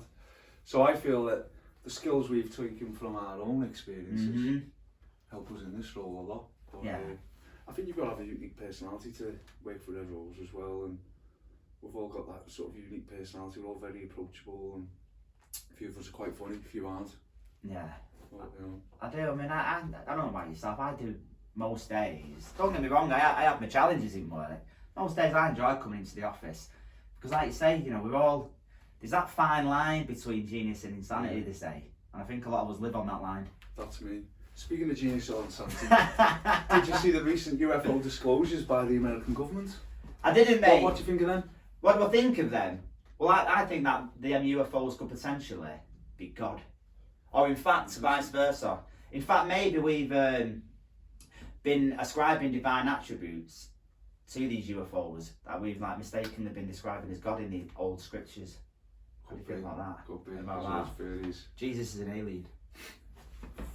That could be one way. Yeah. Mad. Well, where's this gone? Are you just trying to lob stuff at me now? I was hoping you was going to go down the same route as me, but you haven't. You went down a totally different Yeah, I went one, down a so- different route because Yeah. you caught me off guard, so I tried to plagiarise something that I read, but I forgot what it was. It was something along the lines of, perhaps God is an advanced species of extraterrestrials that we've been mistakenly ascribing divine attributes to due to our own technical limitations. Do you know what's weird? Like, We've lost it now. Someone told me the other day, because I'm starting to get into this whole universal, everything's connected, consciousness vibe and all like that. I won't interrupt you, Everything is one. but I read something recently and it really rung true. They said either everything that happens is like a coincidence or nothing is. It's just bang, big bang, and just happens to be it, or everything's got a reason. Well, someone was telling me, and anyone who's religious, please don't quote me on this because I don't want to cause murder, but they were saying that Jesus also believed everything was connected, we're all one. And the term Christian was a take on Christ I am, Christ is in me, it's all in us, and it's all connected. I thought, oh, that's very interesting, man. Yeah, I read that. It's probably wrong. No, I read the New Testament. I enjoyed it, and what I really found fascinating, Jesus was basically a nice person. He was like, let's help cure the sick and feed the poor. Yeah. And human beings crucified him. And if you actually read into it, so you say you're the Son of God, if you say so. He never actually went out saying that. Yeah, it's mad, isn't it? It is mad. It is mad. Just been told, got 3 minutes by Scott. I'm going to take this as an opportunity because this is a great little setup, this. I overheard a whisper that these were quite expensive, but I'm also going to point out, he's got no milk in his brew. I'm using soya and almond milk, Scott. This is not acceptable, mate. You're putting on podcasts like this, you've just got Mike the director in. I hope he had milk. Mate, listen, we spent every bit of money in the pot on this kit, so no one's having milk or sugar for the next 4 you years. Watch Joe Rogan, Theo Von, they've got milk in their brews. I heard that he just has an empty cup. I don't know. It's just for show, his cups. Who's your favourite podcast then? Russell, and I can't say Russell Brand. Me! Russell Brand, when he gets the all clear. I don't think he's getting the all clear, Ryan. You might want to delete that part. Russell Brand's Get on to edit. Get on to edit. I think I've got more subscribers than him at the minute. Yeah. But, I've been watching a lot of Joe Rogan lately. Mike Tyson's getting really popular, isn't he? He's funny. They're not So yeah, Scott's just, he's... Giving all this behind the camera. I thought he wanted to play charades. TV, 2 minutes, TV program. I think he wants us to wrap up, Terry. So, he's saying, plug my channel, but it's not really worth plugging, but I will anyway. I've got a little cheap guitar channel on YouTube called Terry Jacobson, original title. Just anyone wants to learn guitar, there's really rubbish, low quality videos which keep getting reminded of. People just going, rubbish video that, why are you bothering? It's like, oh god. But yeah, just if you want to learn a chord, there's a video for every chord, there's scales, there's me talking about stuff. It's loads of fun. Get involved in Terry's music group. Terry facilitates a music group from Red Rose office. What day is it, mate? Free guitar lessons every Tuesday, 3:30 till 4:30, straight after men's group. So Get it's great down. to tie in with men's group. Yeah, get down. We've got one band formed, hoping to start another couple over the next few weeks. Yeah. And we're just hoping to get a recording studio or somewhere based in Preston to rehearse regular. Yeah, mate, that'd be brilliant. Guys, there's a lot going on, so Terry does the music group, football, men's group, athletics. Listen, if you want to get involved, as I always say, if you are struggling, please connect. If you know someone who's struggling, brother, sister, wife, cousin, reach out. Reach out, get referrals sent in, pop down and see us. We're on Loon Street in Preston. Until then, thanks for watching and stay safe. Everything's on the subscription below. See you later.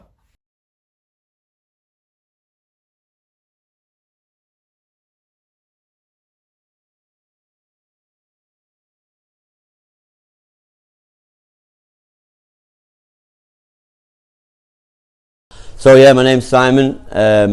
I come from obviously an addiction background, probably from the age of 16 upwards, using, taking, selling drugs, and then obviously when I got caught in February 2020, I got a liaison pack with Red Rose, and then I started working, volunteering for Red Rose, doing events, doing charity fundraisers, playing football. Got to the point where it was 10 months down the line, then I got sent to jail, so that kind of brought a lot of trauma for my family. So Red Rose helped my mum through a lot of problems and issues and upset that she had to deal with while I was in jail. Then I come out of jail in June the 30th last year. So since then I've been trying to engage back with Red Rose again, trying to pick up where I left off, again playing football, doing volunteering, facilitating men's groups where I can, doing love events, doing my life story, just basically anything that they throw at me, basically, because they help me a lot, so I try and give back to them like as much as they've helped me. So the more I can help other people in the same position as me, then the better it looks for them and myself. Because obviously it's forever growing, Red Rose. So for me, it's a massive thing for me that I'm back in doing this, because obviously it's helped me massively through my addictions. Obviously they've, in a sense, saved my life. So it's so for me to give back to them is a massive part of my recovery. So I'm in recovery settings at the moment, so which helps. I did move out of Preston temporarily, but obviously I'm back here now, so it's helping. Plus I'm in a band as well, which is a recovery band, so we played at a love event just gone. So it's massive. So and obviously anyone that's interested in getting involved with Red Rose, it's massive, and it will help and it will change your life.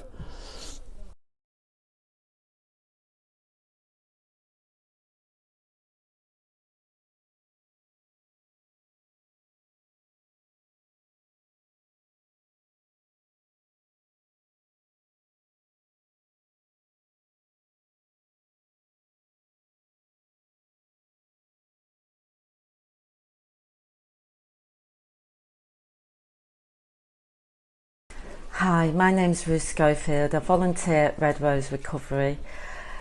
This time last April I came in to Red Rose Recovery with alcohol and misuse.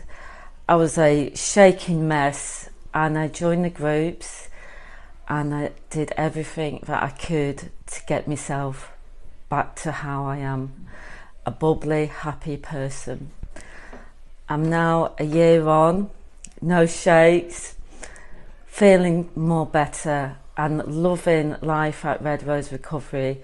It's given me such a big, huge purpose in life, and I feel so fortunate that I've got this amazing family that have supported me in my journey for a full year. Thank you.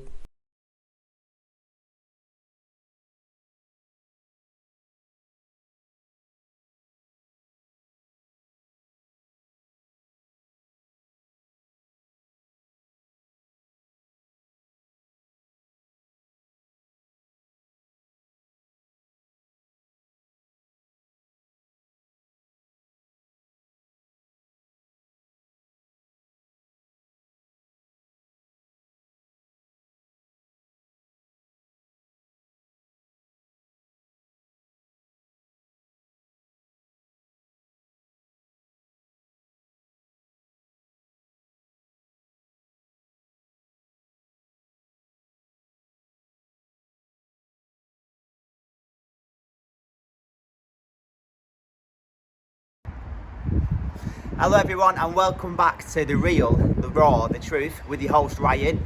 Before we get going, as usual, a massive thank you to our sponsors, Red Rose Recovery. Today we are at our North Localities Luff event. So anybody who doesn't know what that is, Luff is the Lancashire User Forum, and we're going to go in and take a sneak peek and see what people are up to. But be quiet, because there is a stage in there and people are doing their thing. So, exclusive zone. Come on in, follow me.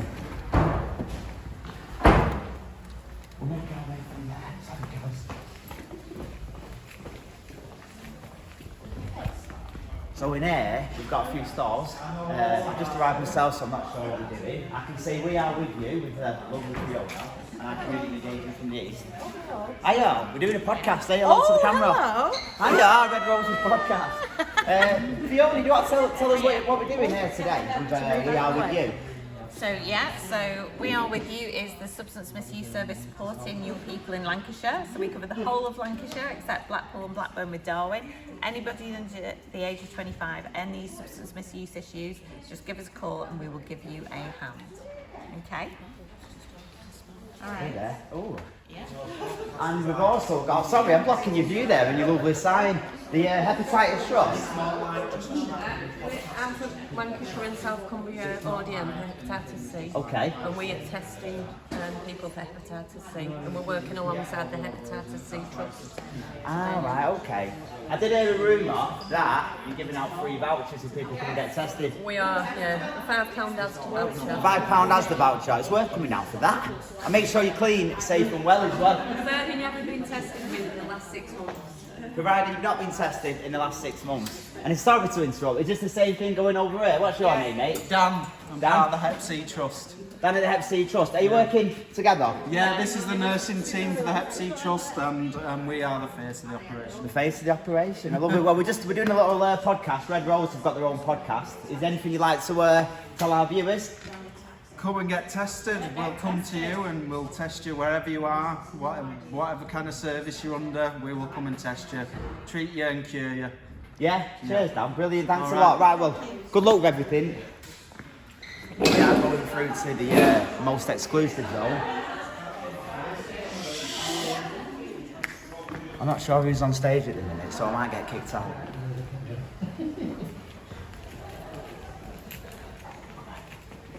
This is where it all happens. As you can see, somebody's just on stage at the minute, so I'm going to have to be extra quiet.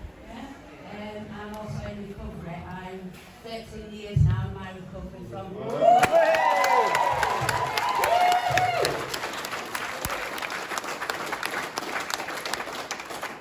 My substance of choice back in them days was heroin and crack. Any other drug as well. I was very greedy. So I feel blessed to be able to stand here today because I know many of us are We've just interrupted one of our beneficiaries' life stories, and that wasn't planned. We just walked in at the minute where she just told us a clean time. She's now free from severe addiction, on stage in front of all them people, staying clean and sharing a story.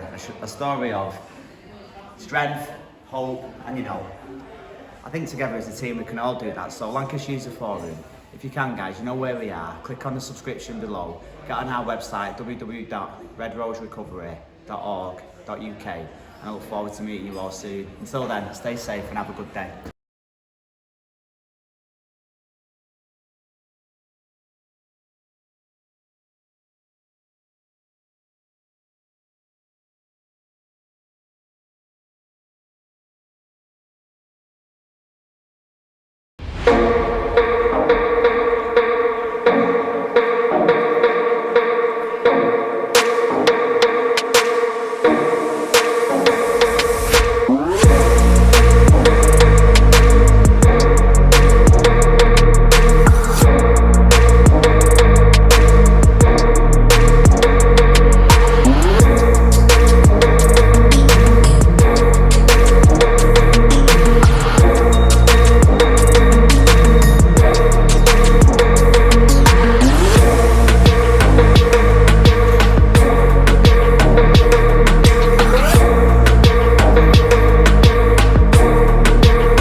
Hello everybody and welcome back to The Real, The Raw, The Truth with your host as always, me, Ryan. Before we get underway, as usual, a massive thank you to our sponsors, Red Rose Recovery. Without who, none of this would be possible. Today I'm going to introduce our football coach, Charlie. How are you doing, Charlie? I'm alright. I was expecting Rio Ferdinand actually. What you'll do, Ryan. Yeah. Hey, it's really good to have you here. Pleasure.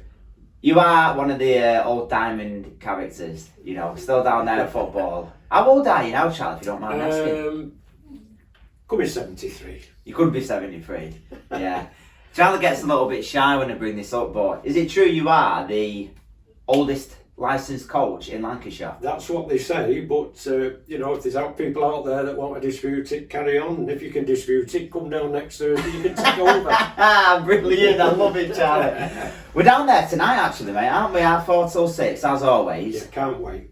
I mean, how did someone with your background in football, Charlie? I know you don't like to come across as a know-it-all, you've said it, but you've got quite a lot of experience working in the coaching field of things, haven't you? Yeah. Where did that start? It started many years ago. A good pal of mine, who is still the top FA coach, is younger than me, and I was coming home from work one night. I won't tell you where I worked, but I was coming home one night. Okay, I was coming past 4 barracks here in Preston, and there was a bunch of kids playing on the grass. That's a main road. People don't know it, it's a very, very busy road. The ball popped out in the road, so jammed on the brakes, pulled on the pavement, and said to the kiddies, like, "What are you doing here? You know, can you not sort of go down the park?" No, parents won't let us. So basically, cut a long story short, I spoke to my mate, first and foremost, about moving the kids into the barracks, and he said to me, "You're going to have to take your coaching badges if you do that." So basically, that's how it started, and we did. We moved the kids into the barracks thanks to the army and what have you. And now it's probably the biggest soccer centre in the north of England, Sir Tom Finney Soccer Centre. Is that where it started? Obviously, I've heard of Sir Tom Finney Soccer Centre, but I had no idea it started from there. That's where it started. That's a proper sliding doors moment, isn't it? Just a case of a football going into the road and then it leading to all that. Yeah, the great thing, I mean, you know, like I said before, we could go pat on the head, Charlie, pat on the head, my mate, Jed, I'll mention Jed, because he's top man, what have you. But it's not about that, it's where it's come to, thanks to people, believe it or not, like yourself, here at Red Rose, that came along and volunteered to start, and we found out one or two had got quite a bit of expertise in different fields, ex-policemen and all that. They started getting grants. It got that big, we had to move to a bigger place, which we've done. Excuse me. Then it obviously more money, and then it started where instead of 14 kids, it was 140 kids. Didn't you move on to P&E, Preston North End, at one point in time? Yeah, well, again through Jed. When Gary Peters was there, just before Moisey, while they were there together, they wanted to set up a pilot development group. Now, our soccer centre was based on the All FA and McDonald's Super 6, where kids came along and they were assessed over a period of time. So it'd be like, you know, running with the ball, training with the ball down. When you say period of time, how long are you talking? Like weeks, 10 months? weeks. 10 weeks, 10 week course, I see. We'd score, give reports, and this, what have you. And if a kiddie got, say, out of the 6 disciplines, they got 5 6s, that was the highest score, and a 5, say, they were invited to go along to the North End School of Excellence for, I think it was 8 weeks, don't quote me on that, and they would be assessed down there. So we got this sort of intro, and then North End said, look, this is so good, we'd like to do pilot development centres. So that's what started up, and I became a development centre manager. We'd have centres like Leyland, Preston, Lancaster, you name it, they were all over the place. And we brought kiddies in on, again, 10-week courses, and from that we extracted, I know it sounds a bit elitist, we extracted the best to go on to North End. Some of them went on to play. I mean, yeah, I get what you're saying, it's almost harsh with kids, isn't it? But that's the reality of football, and I think that teaches you a good lesson in life as well. Sometimes you know you can give it your best, but you might not make that cut, unfortunately. It's a good lesson. Well, we know here, because the type of people we're dealing with, yeah, a lot of people out there in the wider world, and I'll say that, you know, with tongue in cheek, don't understand. Because they love to point the finger. They don't understand where these people's, you know, backgrounds come from. I'll tell you a little story now. I was actually at North End when the 16 lads coming up to 16 would be told whether they were being kept on. And that was down at Springfields, the old training ground. And Jed said, "Oh, the way you are, Charlie, I don't think you want to stand in on this." I said, no, I'd love to see what actually happens. And they had all these kids lined up. Great soccer players, some of them. And they literally were going, "No, you out, you out, you out." It was like whoosh. Yeah. You know, like they were given no hope, no backup, no nothing. And I was bloody devastated by it, you know. So much so that we started a youth team. Yeah, good. Well, that's down to my son, by the way. And we did really well from it. But I was amazed that people can just do that to other people, you know, without no explanation. And we at Red Rose know that's what happens to most of our clients. They do, I mean, so I'm not preaching anything here. I'm a part of Red Rose's football team as well. We have to have a member of staff down there. Predominantly our players are, they're all in recovery, and that could be from substance misuse to poor mental health. Anywhere from 2 days to 2 years. And, you know, we're all about social inclusion. It's about getting down, teamwork, some exercise. But there's a couple of lads on there that have, I won't say any names, but Angelo, for example, you know, played professionally. And when it's not quite worked out, they spiralled into addiction. What I'd like to ask you though, Charlie, is, like, I mean, addiction's not your backstory, but for somebody who's been quite heavily involved in football, like you just mentioned, you know, setting up the Safinid Soccer Academy, working with Preston North End, why, I don't want to say go down to a lesser level of football, but like, what do you get out of this? Because obviously we're not at that level when we're playing. Let me tell you something, Ryan. You just said that way. This is that way. Oh, I love that, Charlie. It's listen. It's when you go and teach somebody. Like I was involved with forward amateurs, for instance. Yeah, good players, good amateur players, Lancashire League and all that sort of thing. When you're dealing with those, you're at a level. Yeah, some of them don't want to learn, you know, and all the rest of it. So the only way is repetition to keep them going at the level they're at. You're not really teaching them anything. You teach them a system. With our lads, it's fantastic, because when I first come, and there's a guy in this room that you can't see on camera who collared me into coming. No, I won't say that. He found out what I did and asked us would I come. Yeah. And when I first come, there was so much, I don't know if it's the right word, but there was so much anger within the lads, and I was a little bit shocked. Now I only have 2 rules at football. What's my name? Charlie. And they shout that out, because if they went behind me injured, blow the whistle, stop the game, health and safety. And the other one is, and I'm not going to swear on camera, but it's when I'm talking, you're listening. Yeah, I can vouch for that. Right? That's the rules. So getting that across at the very beginning, because a lot of our people, don't forget there was girls that come in as well, weren't used to any sort of rules. They broke more rules than they adhered to, simply because they had to survive. And once I got to understand that, the pleasure I got by allowing someone to actually express themselves a little bit better, or be a little bit better at something, or even speak to someone else they've perhaps been on the streets with and that still had a beef with, right? And get that out of the system. And over the course of the months and that, it's started to develop, so much so that now a lot of the lads, for instance, after we finish football, go to groups together. I know they do, yeah. And they encourage each other to go to groups. So I think when you said about going there, it's up there somewhere. If I've put on a good session and they've reciprocated, I go home and I am on an absolute buzz. I would never need drugs, alcohol. I am telling you, I go home with a complete and utter buzz, and I'm sure they do the same. Yeah, they do, mate. They love it.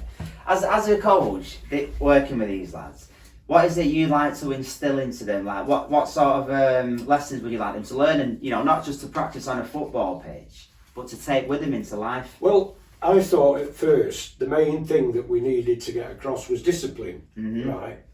But then I bit my tongue a little bit. I thought, oh, hang on, before you get discipline, you've got to get respect. Now, nobody gives you respect. You've got to earn respect. So the first thing was, for them, I said basically, if you learn to respect me, I'm going to respect you always. I will never criticise you, and you will never ever hear me, and I hope that's still true, be negative to any individual. I will as an overall performance, but not as an individual. And from that, that's where we built. So I will put respect at top of the list. Discipline comes from respect. It does. From that then, communication, because that's what a lot of them lacked. They were scared of speaking to each other a lot, in case it went off somewhere on social media and misinterpreted and all that. So those are the qualities. But then, of course, you've got, as you know, we've started doing this conditioning now. Yeah, that's right. Yeah, it's the easiest one I know about it as well. You know, some of the lads have really taken to it, because we're not pressing like we would a pro footballer. We're pressing them at their level and allowing them to succeed. So that's the other word, allowing us, you know, to be able to succeed. Because at the end of the day, anybody working for Red Rose is looking for an exit route for these people, you know, which is really difficult. So I hope with those few, there is other things, of course there is, banter, you know, we have some great banter. Most football coaches would not take some of the things I take, simply because they're too much of a badge collector. Yeah. I mean, the thing, no, I'm just going to say, Charlie, like, we are very much a football team, but, you know, Red Rose, like I've said previously, we facilitate groups every day. It's down on our timetable as a group simply because, as well, we have matches, we do training, but there's so much more to it. I think going forward in recovery, teamwork's massive. You know what I mean? A bit of exercise is so good for your mental health, and you feel a part of something as well. Well, then, yeah, you see, you've mentioned the main criteria, and I was hoping you'd say it rather than I did. I was just hit on one of them. Teamwork, yeah. No, you listen, we work from lived experience, I've said it many times. My background is, I've used all sorts of drugs, but alcohol was the one. Couldn't have got well and maintained any sobriety on my own. Mine was fully a team effort. Red Rose played a massive part in that and still do to this day. But, you know, the treatment centres, other people that had managed to get clean and maintain a sobriety, you know, it was a full team effort, and I think that's what we try and implement at football, isn't it? You definitely do. I've heard you emanating to some of the lads. Is it, when a certain manager were here at North End, and I got on with him really well, although a lot of the North Enders didn't like him when he went, but there was reasons he went. Who was it, can you say? Yeah, I can say Billy Davis. Right, okay. Is that before my era? No, it's not that many years ago. But we were sat in the players' lounge before the new stand was built. Right, okay. Right. Yeah. One night after a game, great Scotsman, very little Scotsman. But we were talking about certain attributes in people. Yeah. And I said to Billy, I said, you know, I have my own way of sort of analysing somebody, you know, whether I like him or not. I said, but how do you actually analyse your team? He said, look, Charlie, he said, in your team, you've got to have thinkers and you've got to have warriors. Mm-hmm. He said, and if you can get a player that can think and is a warrior, he said, like a Roy Keane, which will suit you. Yeah. Da-di-da. He said, you have got a winning team within there. He said, so if I've got a warrior and a warrior, right, what I'll do is put them in the midfield, for instance, and between them I'll put a thinker warrior, so he can pull the strings and what have you. And he says that's the same with any team. He says whether it's football or whether it's in human beings, you'll always have the warriors, and if the thinker warrior is a bully, what are they going to be doing? Yeah, it's monkey see, monkey do, unfortunately, isn't it? And I love that terminology, warrior, as well. I mean, you need him in football, you need him in boxing, but I think this rule applies to football and boxing, but I 100% believe that it applies to life in general. The biggest battle any of us ever have is you versus you, you know. Yeah. And what you can learn down there and apply into life, there's not much difference. Charlie, it's been a pleasure. Yeah, thank you. We'll be there tonight. Yeah. Thank you for your time, and I'm going to say this on camera. Go on. Just because. Just before we leave everybody, Charlie is a lifelong hardcore Manchester United fan, so I'm presuming he wants to get that across. And if you believe bullshit, you'll believe that. But this is going on camera. I want to pump your balls up tonight. So can you make sure you bring them? Now, anybody that's on camera, you can write. I'll bring him everywhere with me. You can write into Red Rolls, and if you know the answer to that question, tickety boom. We've got him. I've got to pump. I'll blow him up later. Okay. I promise. Guys, thank you all for watching. If you fancy the football session, as I mentioned, there's much more going on down there than football. We have groups on every day. If you need our help, if you know anybody who needs our help, you know where we are. Click on the link below. Go on our webpage, www.redroserecovery.org.uk. Until then, stay safe, have a lovely day, and I hope to meet you all soon. Bye bye.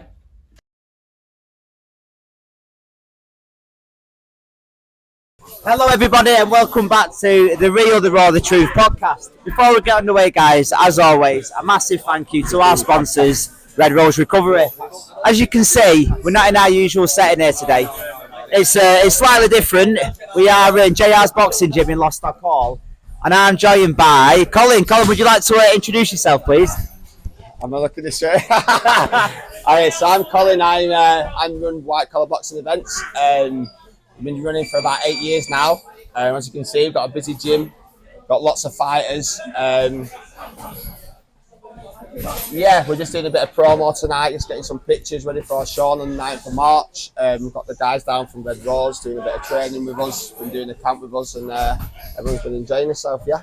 We are doing a camp, and as you can see, I've got a real sweat on tonight. We're fighting less than 4 weeks, and how hard have I been training tonight, Colin?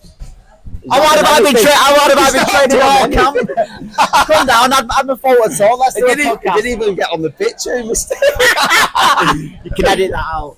No, on a serious note, mate, before we get into it, I know you're in the white collar, and you do a brilliant job down there. A lot of our lads are all loving it, but what I don't know is, can you tell us a little bit about yourself, Colin, about your background, you know what I mean, like, how you've got into this? So, like, in terms of the boxing, it's just something that I've always been into. I've always loved boxing. I've always watched the boxing, and being around this now for the past 8 years, been around a lot of good people who know the boxing really well. So I didn't particularly go down the route of boxing. I've just been around it a lot. I can box, and I can teach the lads and stuff. But in terms of like learning, I've learned from watching people like Mick Jennings, Mark Jeffries, Johnny Roy down here.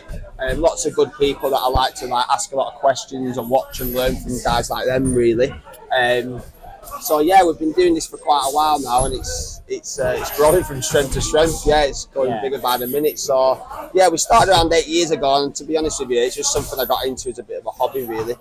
I enjoy being around the gyms and stuff, and I was just kind of a rep, really. I was just coming down to the gym, getting the vibe going, helping guys pad a little bit. Organising the events a little bit, and it just ended up coming to the point where I was kind of the key figure of the whole organisation, really, and it just ended up being a point where it ended up being where I took over ultimately, and then COVID kind of struck. It was kind of like, don't really know, is it over? Is it going to carry? I didn't really know, mate. If I'm honest with you, I was stuck at home. Didn't really know what was going to go on. Didn't know if it was going to... How did you cope by COVID? Did you have to completely shut it down and take it then? No training? Well, I work... Hey, don't grass yourself up neither. No, I work anyway. I'm a welder by trade. So I work during the day, and this is kind of my night thing. So I didn't get furlough or anything like that, I still had my work. But I was just literally getting stuck into training myself. Like, obviously, we was all... stuck in, and I was just getting out doing my running and stuff like that. But like in terms of WCBE and stuff. Didn't have a clue if it was over, what was going to happen. They was talking about the clubs being shut, whether you're going to be able to get back in clubs or what was going to go on. We didn't really know. Yeah, I mean, it's good to hear that you personally managed to maintain like your own fitness and you're really enjoying that, because I know a lot of people struggle with mental health. I've always been keen with my own training. I never let slip with my own stuff. Even now, like I say, I work full time. I'm out at these boxing gyms every single night, and I don't get a night off in the week. I get home at like 10 o'clock every night, but I still train twice a day myself. I train in the mornings, I train on my dinner hour at work. I mean, it's not just going on at this gym, is it, in Hall? You've got WCBE. We've got a gym in Chorley, we've got a gym in Tilsley, we've got a lot of good people who help us out. We've got a great gym down at Tilsley with Sean at One More Round, and they're doing very similar stuff to us. Got a lot of people coming through the community helping out, and it's really good. It's really good. We're getting a lot of different people, lots of different stories, lots of different backgrounds. There is, mate. I mean, they just merge. What I do want to get across there, you said lots of different people, lots of different stories. To Red Rose Recovery, this is something completely new. So one of the lads that trains there is just a mate of mine. It's Mick, and I had tickets for his last fight, and I went to the show. As it happened, management from Red Rose came with me, and the event, I think, was all took aback by it, how big it was, what a good day it was, how many people were there. So much so that Red Rose looking to jump on board. I mean, we put 8 of our beneficiaries, service users, into the next camp, and we're looking to get some sort of funding put towards the gym. The reason being, we feel that the discipline involved in boxing, the teamwork, having a purpose, having some fulfillment, having a goal, I believe it's a necessity in boxing, but I also believe it's a necessity in life. It's a transferable skill, and that's what we try to put across. And I'm not claiming to be disciplined, although I've not missed a session, apart from my shoulder went. You know what I mean?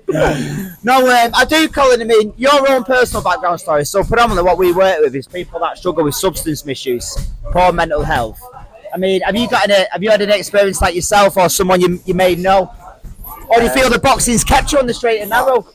I've had to be honest, I've been doing this a long time. Going back to an old story, I remember we used to do a Bolton camp at Fury's gym, Peter Fury's gym, down in Bolton. And I remember a lad signing up, and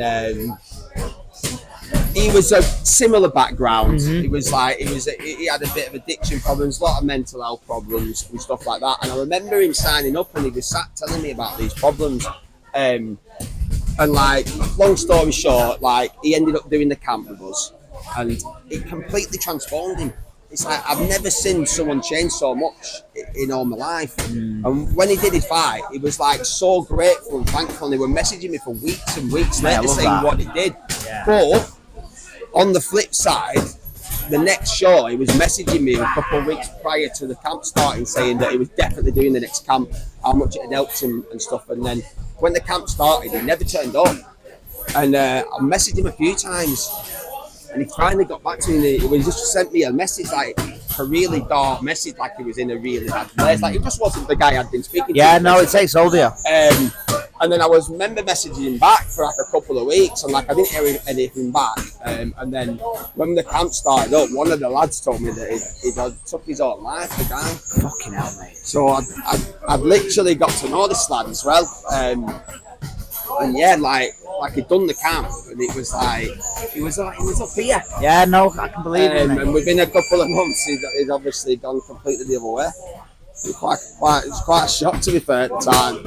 I can tell, mate. Even as you're speaking now, I can tell the emotions on you. I mean, you train these lads, you know what I mean? You're a big part of their journey. You take them right through, And unfortunately, you know, I wish I could say I was shocked but I'm not. I see it on a weekly basis. We lost one of our lads last week. My brother lost his best mate literally the last show. We literally the night before the last show. And my brother ringing me up the day before the last show. I was at my brother's house, you know, consoling him. He literally found his best mate, and I had to try and save him. And then we had the show on the Saturday. We had to kind of like, that was just, it was a madness, really. I can imagine. He was a friend of mine too, but he was my brother's best mate. It is, mate. I mean, it still seems to be, despite all the awareness these days. I mean, this is it's male and female as well coming this gym. predominantly it's males, and lads are down there and they're fighting, you know, and they're getting in the ring. But the biggest killer in men under 40 is suicide. You know, lads aren't speaking, and I'd like to feel that in this gym we do all come and train, and we get in the ring and spar. But yesterday, for example, we went up to Lake District on a walk. It was just bonding. It was talking, and it's a safe space. Yeah, and I think that message. This is proper. This is Misfits boxing here. What do you mean? This is Misfits boxing here. Misfits boxing. It is because honestly, none of us know each other from Adam. No, not at all. And we've not. Some people are doing the first camp now. Yeah. Some people have been with us for the full 8 years. But the full group of people, they've all got different situations why they've come, and it just works, doesn't it? Everyone it does work, mate. Safe in here. There's some magic in this room. There's some magic in this room. I'll tell you as well, if it's the case of, you know, so you'll get to know people in there, I get to know people in there. You can tell when someone's off key. You'll be off key if you nudges in it, Miguel. Hey, Noodlehead! You're in there, actually. Come here. Come here, you. Here's another one. What's that? So I met you how many years ago? About 6-7 years ago. 6-7 years ago. Yeah, literally. I was fucked. He was from the recovery. He was a. I mean, I was still mad at it. Like I was still really bad in the madness. You know. How do you feel that boxing helps in recovery? Mental health. It's channeling anger, isn't it? If a lot of anger you've got from daily life, shit that goes on in your life. It's a good way to channel it. It keeps you fit for one thing. It's your mental, emotional, and physical well-being. So it's I love it. For me, that's the reason why I do it. Yeah, that's why I play football. There's unity as well in football, in boxing, in teamwork. You know what I mean? Yes. I'm getting nudged by the cameraman. Yeah, sort off. I'll catch up with you later. Nah, cheers. Nice one, side. Nah, on a serious note. It is that. It's a brilliant way to channel them sort of emotions. So have a lot of wander around, see what's going on. As you can see, everyone's busy at work, apart from our lot. So, what are you hoping to get out of the next show, Colin? What's that, sorry? What are you hoping to achieve at the next show? What would you like to see? The show's a huge show. It's had a massive response, and it's going to probably be one of the biggest shows we've ever had, if I'm honest with you. I remember saying at the first session that you was worried that no one was going to turn up. I'll be honest with you, I've been doing this a long time, and I never know. I always have that anxious feeling that I never know who's going to come. Because ultimately, people sign up to do it. Some people might be out on the session drunk. You don't know what. I get the email through that someone signed up, and I have to reply to that email. Now, ultimately, I'll drop all them people a message. But you never know who's going to actually come on the first night. Like, sometimes, way back when we started, like 50 people could sign up and 20 people could turn up. You don't know. It's not easy. I try and always make contact with the people and get speaking to them a little bit so you kind of have an idea, but ultimately you don't really know what's going to happen. So every time I'm always a bit anxious, but like, to be honest with you, since COVID the shows are back, it's always been packed out, to be honest. It has, mate, and you know what? It just goes to show that many people out there are struggling with certain things, and it's a brilliant way to get out of your comfort zone. We only grow by getting out of your comfort zone. You get down there. You're out of yours now. He's a natural in. Colin, so we'll be wrapping it up very, very shortly, mate. Oh, before we do go, we've got these lovely new The Real, The Raw, The Truth podcast hoodies. They are on sale if you can get on our website, www.redroserecovery.org.uk. But where's mine? Where's yours? Listen, mate, I saw you one out. If you saw one of the WCB ones out. Colin, would you like to tell us before we go when this show is and how they can get involved with the next camp? Yeah, so the next show's on March the 9th at Riva Showbar in Preston. If you want a table, it's unfortunately you're not going to get one because they're sold out, but there is a last few tickets available left on Skiddle. Once the show's over, we'll be having a month's rest while I sign up the next group, and then we start on April the 1st.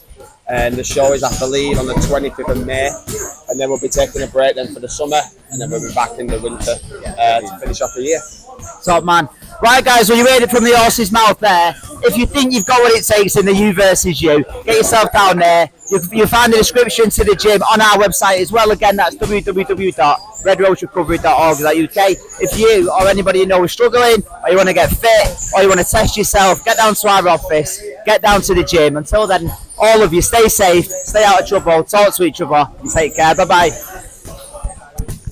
Sweet. Nice one.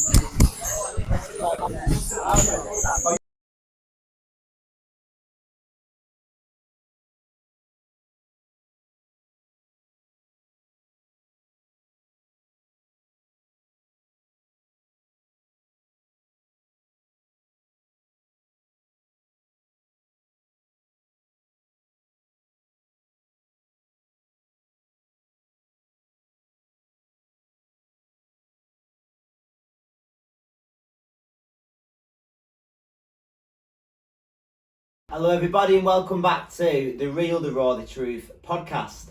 Guys, I'm Ryan, I'll be hosting today. Before we get underway, as usual, a massive thank you to our sponsors, Red Rose Recovery. Whereas which, if you go on the website for www.redroserecovery.org.uk, you can now purchase one of our The Real, the Raw, the Truth podcast t-shirts, which is a brilliant way, guys, if you can, to support us. You know, we want to share like what we're doing, how we can help people. We want to get involved with everybody, and you know that'd be a brilliant way for you to get involved. Today I'm joined by our wonderful colleague from the north. Do you want to introduce yourself? Yeah, so I'm Emma and I work in the north locality. I'm a community engager. I am also the deputy lead, don't you know? I didn't know actually. No, congratulations. Grab a round of applause for Emma, everybody.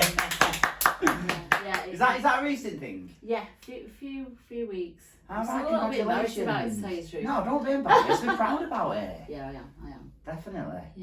Yeah, so I work in the north. I work as a community engager, which means I go out there, liaise with other services, support our beneficiaries, and be a little bit of a voice for them when they can't be for themselves.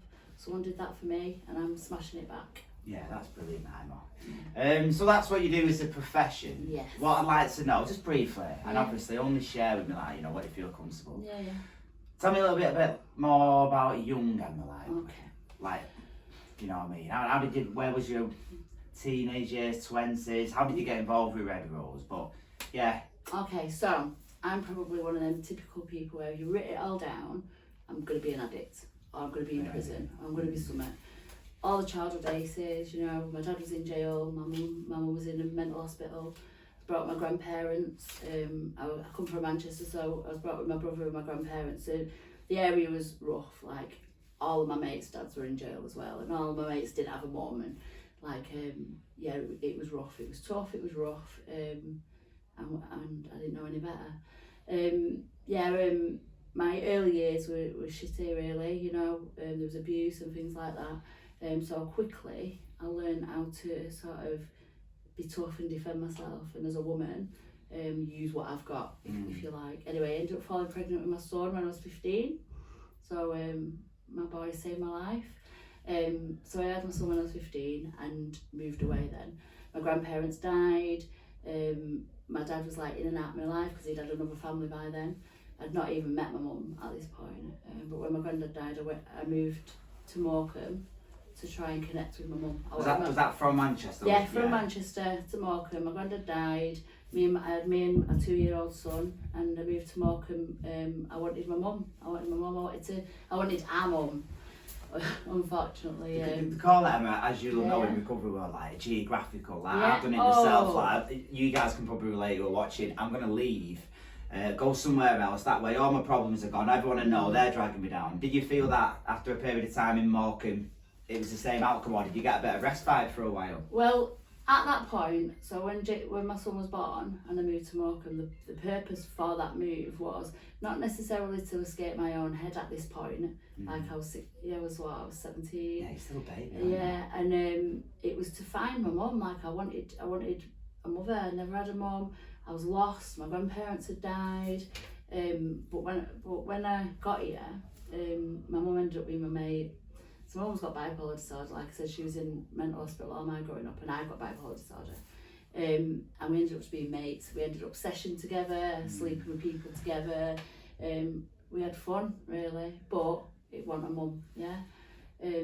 at this point in my life, I met a man who was like 10 years older than me, fell head over heels, dramatically in love with him, and we ran away together. We robbed a drug dealer and ran away. All the usual romantic stuff that young couples do. It was dead romantic, you know. He left his missus for me. I'm 18 here thinking I've cracked it.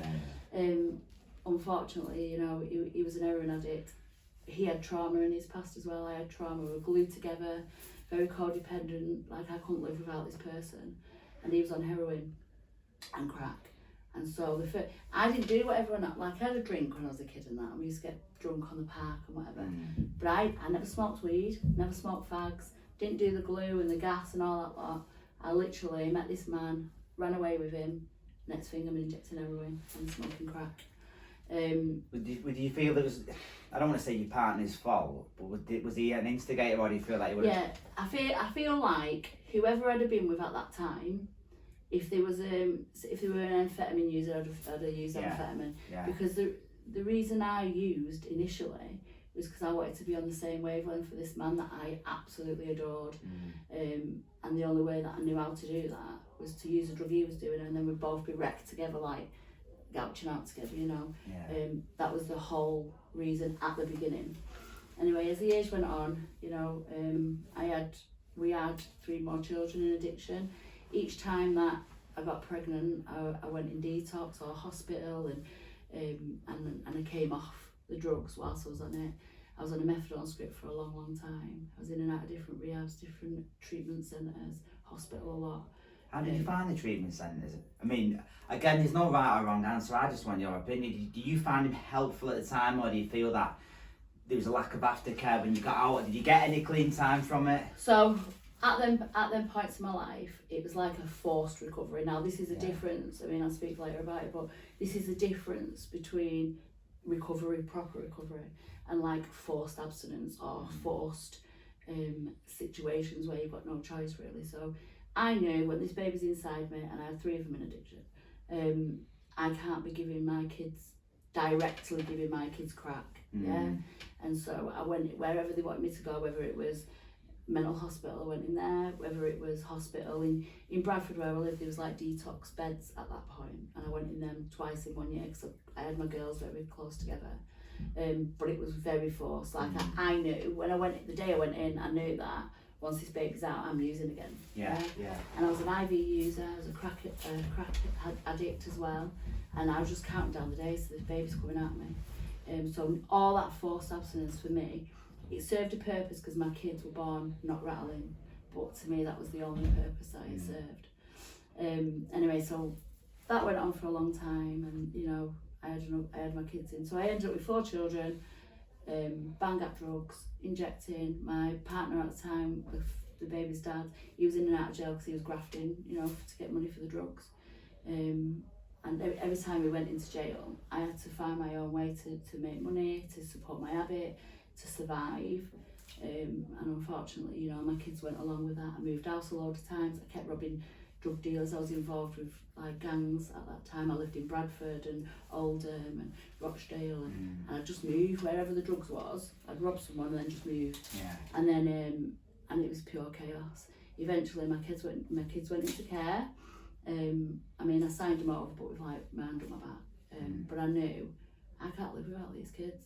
Like, as mental as it sounds, even though I was doing all that damage to them. Your mother instinct's still there. I wanted my kids. They were the reason that I was living, and I knew I was hurting them, and I knew they deserved better, and I just couldn't stop. So in the end, anyway, I signed my children over to go into care while I got well. Social services paid for detox for me and rehab, and I did the full thing. I did the detox, the rehab, the second stage, the third stage, and my kids come back to me. Social services went, and I was thinking, right, that's it now, I'm all right here. Yeah, I won't. The minute they went, I'm back on drugs again. And I think, you know, one of my passions now is working with mums in recovery, because when you work so hard, you're working towards getting your children back, and all your energy and your effort goes into that. When they come back, you're like, shit, you know, I haven't been a mum for a year and a half, and now I've got to figure this out again. It's a massive responsibility, and I felt the weight of that, and I relapsed again. But when I relapsed again, it never got quite as bad as it did whilst I was injecting and moving house all the time and stuff. I kind of managed to keep it at a level. I was sad, I was sick, I was unhappy.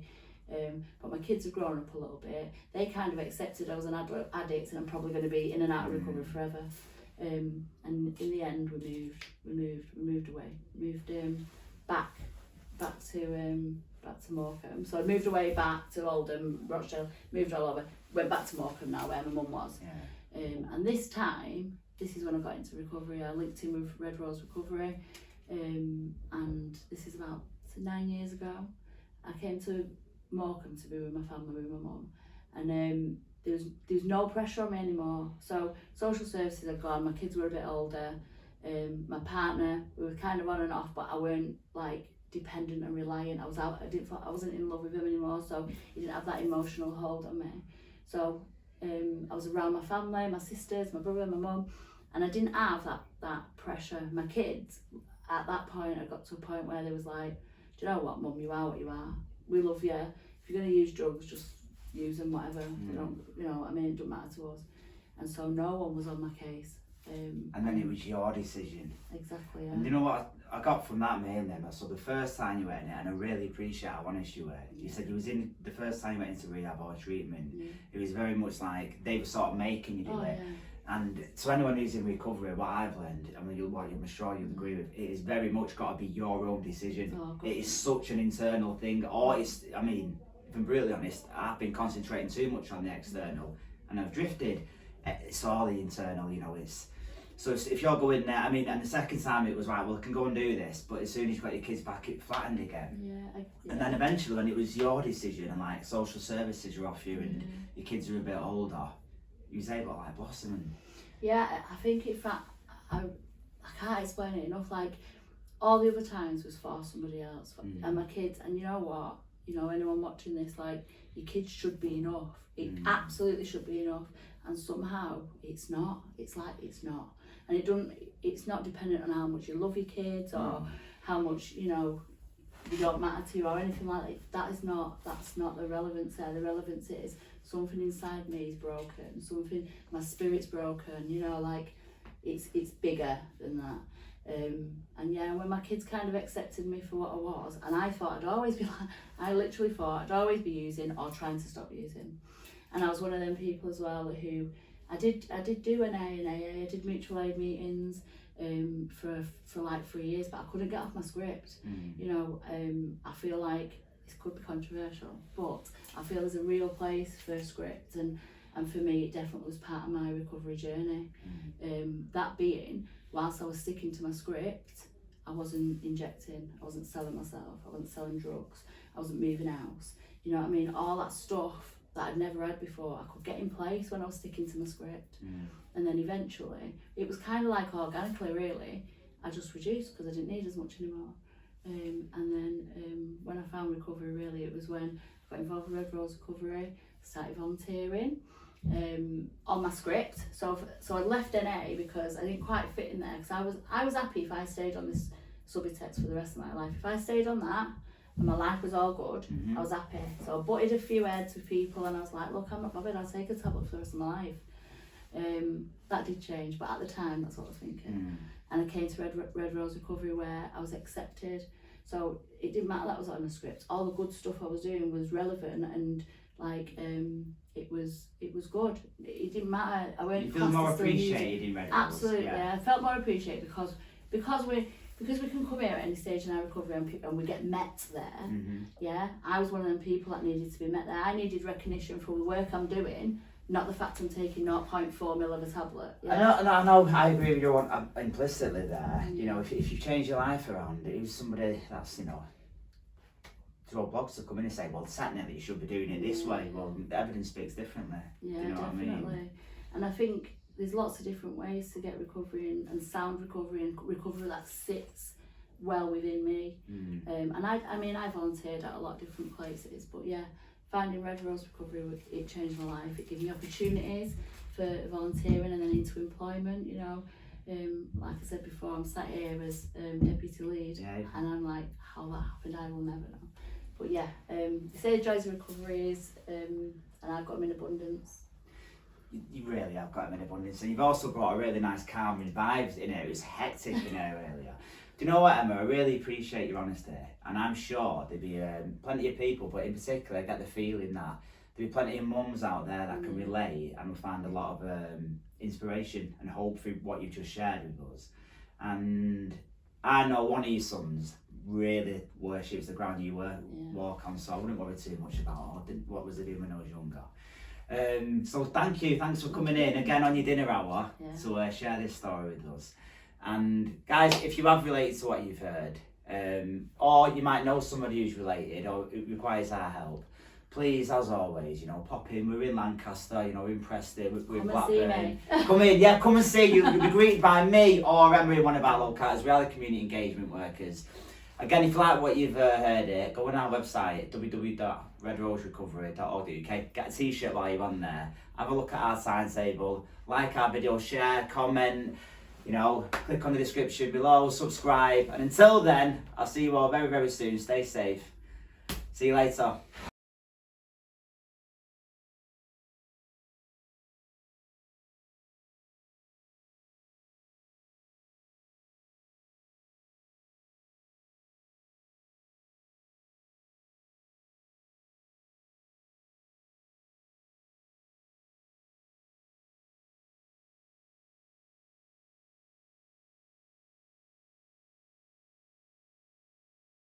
Hi everyone, my name's Peter Yarwood. I'm founder and director of Red Rose Recovery. Red Rose Recovery was built to improve individual lives, to build resilience and empower the service user voice, and also to create stronger and better connected families and communities.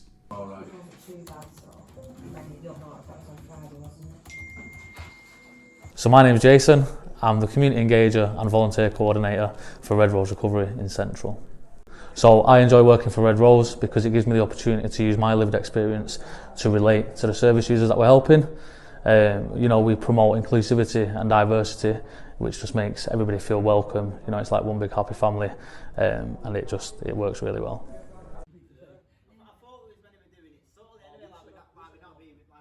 I'm Gemma. I'm a volunteer with Red Rose Recovery. I've been volunteering with Red Rose for 3 years. So I first came to Red Rose as a service user after coming out of rehab and being in supported housing. Through coming to Red Rose, I quite enjoyed doing the groups and training with the groups. We did enter lockdown, which caused a quite significant loss to my recovery, but Red Rose engaged with Zoom groups. Joseph Gallagher, are you ready? So hi, I'm Sarah O'Mara and I am the locality lead for the north of Lancashire here at Red Rose. So we run events that happen every month. They're in different localities around. In those events, what it's about is service user voice. So we're looking at collecting data around what are people's pain points, what are our people actually really struggling with, what are they struggling to access, and how can we advocate for them? How can we help to improve those pathways and improve those services for them? It's also really about celebrating recovery. We think being in recovery is great. We've managed to change our lives and hopefully we use that experience to try and help other people to do the same thing. The Lancashire User Forum was constituted in 2007. In 2009, a few of us got together and started to formulate a vision for Red Rose Recovery, which was constituted as a charity in 2012. We've just celebrated our 10-year anniversary. Wednesday the 23rd, the next one. Being able to give life experiences with people that first come into services and that are scared and don't know what to expect, when they meet somebody that has been there and been through the same stuff, it just builds that barrier down a bit and gives them that bit of confidence. We try to be here for everybody, so this is a really open and welcoming space. Being a lived experience organisation, we also recognise that from our perspective, getting clean and sober is one thing, staying clean and sober is an entirely different matter. And we do that with our experience in building a recovery community for ourselves. We've got men's groups, women's groups, yoga, all kinds of different activities. We like to get out and about. We do like to try and cover that 5 ways to wellbeing. We also have lots of volunteering opportunities. Our volunteers are great members of our team. We offer lots of training as well for those guys. They're really core part of everything that we do here. Hi, I'm Claire. I'm in recovery with Red Rose. I also volunteer and I'm 3 months clean. Started coming to the office at Preston, which has been for about 3 months now. They've helped and supported me through the later part of my addiction where I was actually already clean. They've supported me really well. They've guided and advised me, and now I volunteer for them. Hello, my name is Lisa. I'm a dual diagnosis peer support worker and I work for Red Rose Recovery and have been for just over a year. In December 2021, we began our mental health contract, and this meant that we began to work with the community mental health team, the long COVID support, and also then dual diagnosis began.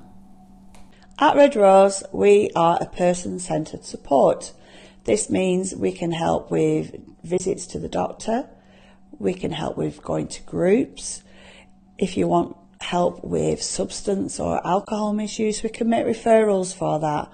Even if they just want a brew, this is something that we can help with and get them out into their local communities to stop them feeling so isolated.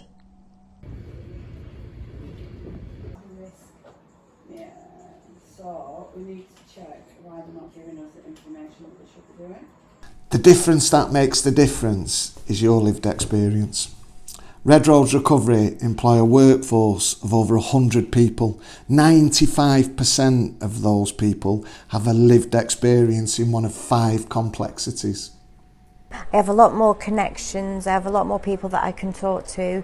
If I feel like I'm having a bad day, my boss is always at the end of the phone if I want to talk to him, or if there's a problem that I have, I can just message him and he gets back to me and genuinely resolves it. So that's really nice and comforting knowing that there's somebody at the end of the phone. I've never had that before. So my name's Glenn Ireland, I'm the Criminal Justice Operations Manager for Red Rose Recovery. So the criminal justice pathway is embedding people with a lived experience of the criminal justice setting into secure settings. We cover 9 police stations, 6 prisons and a secure unit, and we're partnershipped with Liaison and Diversion, Reconnect, Forensic Community Mental Health. We've got staff embedded in all them teams and they support people that come through the criminal justice pathway and then signposting or referring them into services, whatever the needs of that individual are. And then what we do is we support them, engage them, enhance engagement and also support them into services.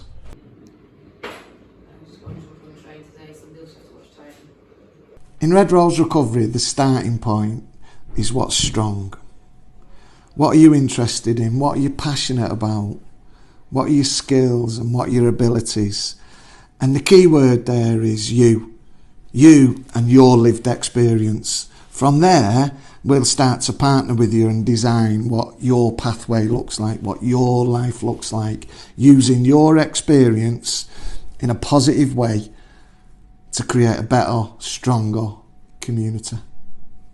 Red Rose Recovery supports people at any stage of their journey. If you or anyone you know may benefit, please do get in touch.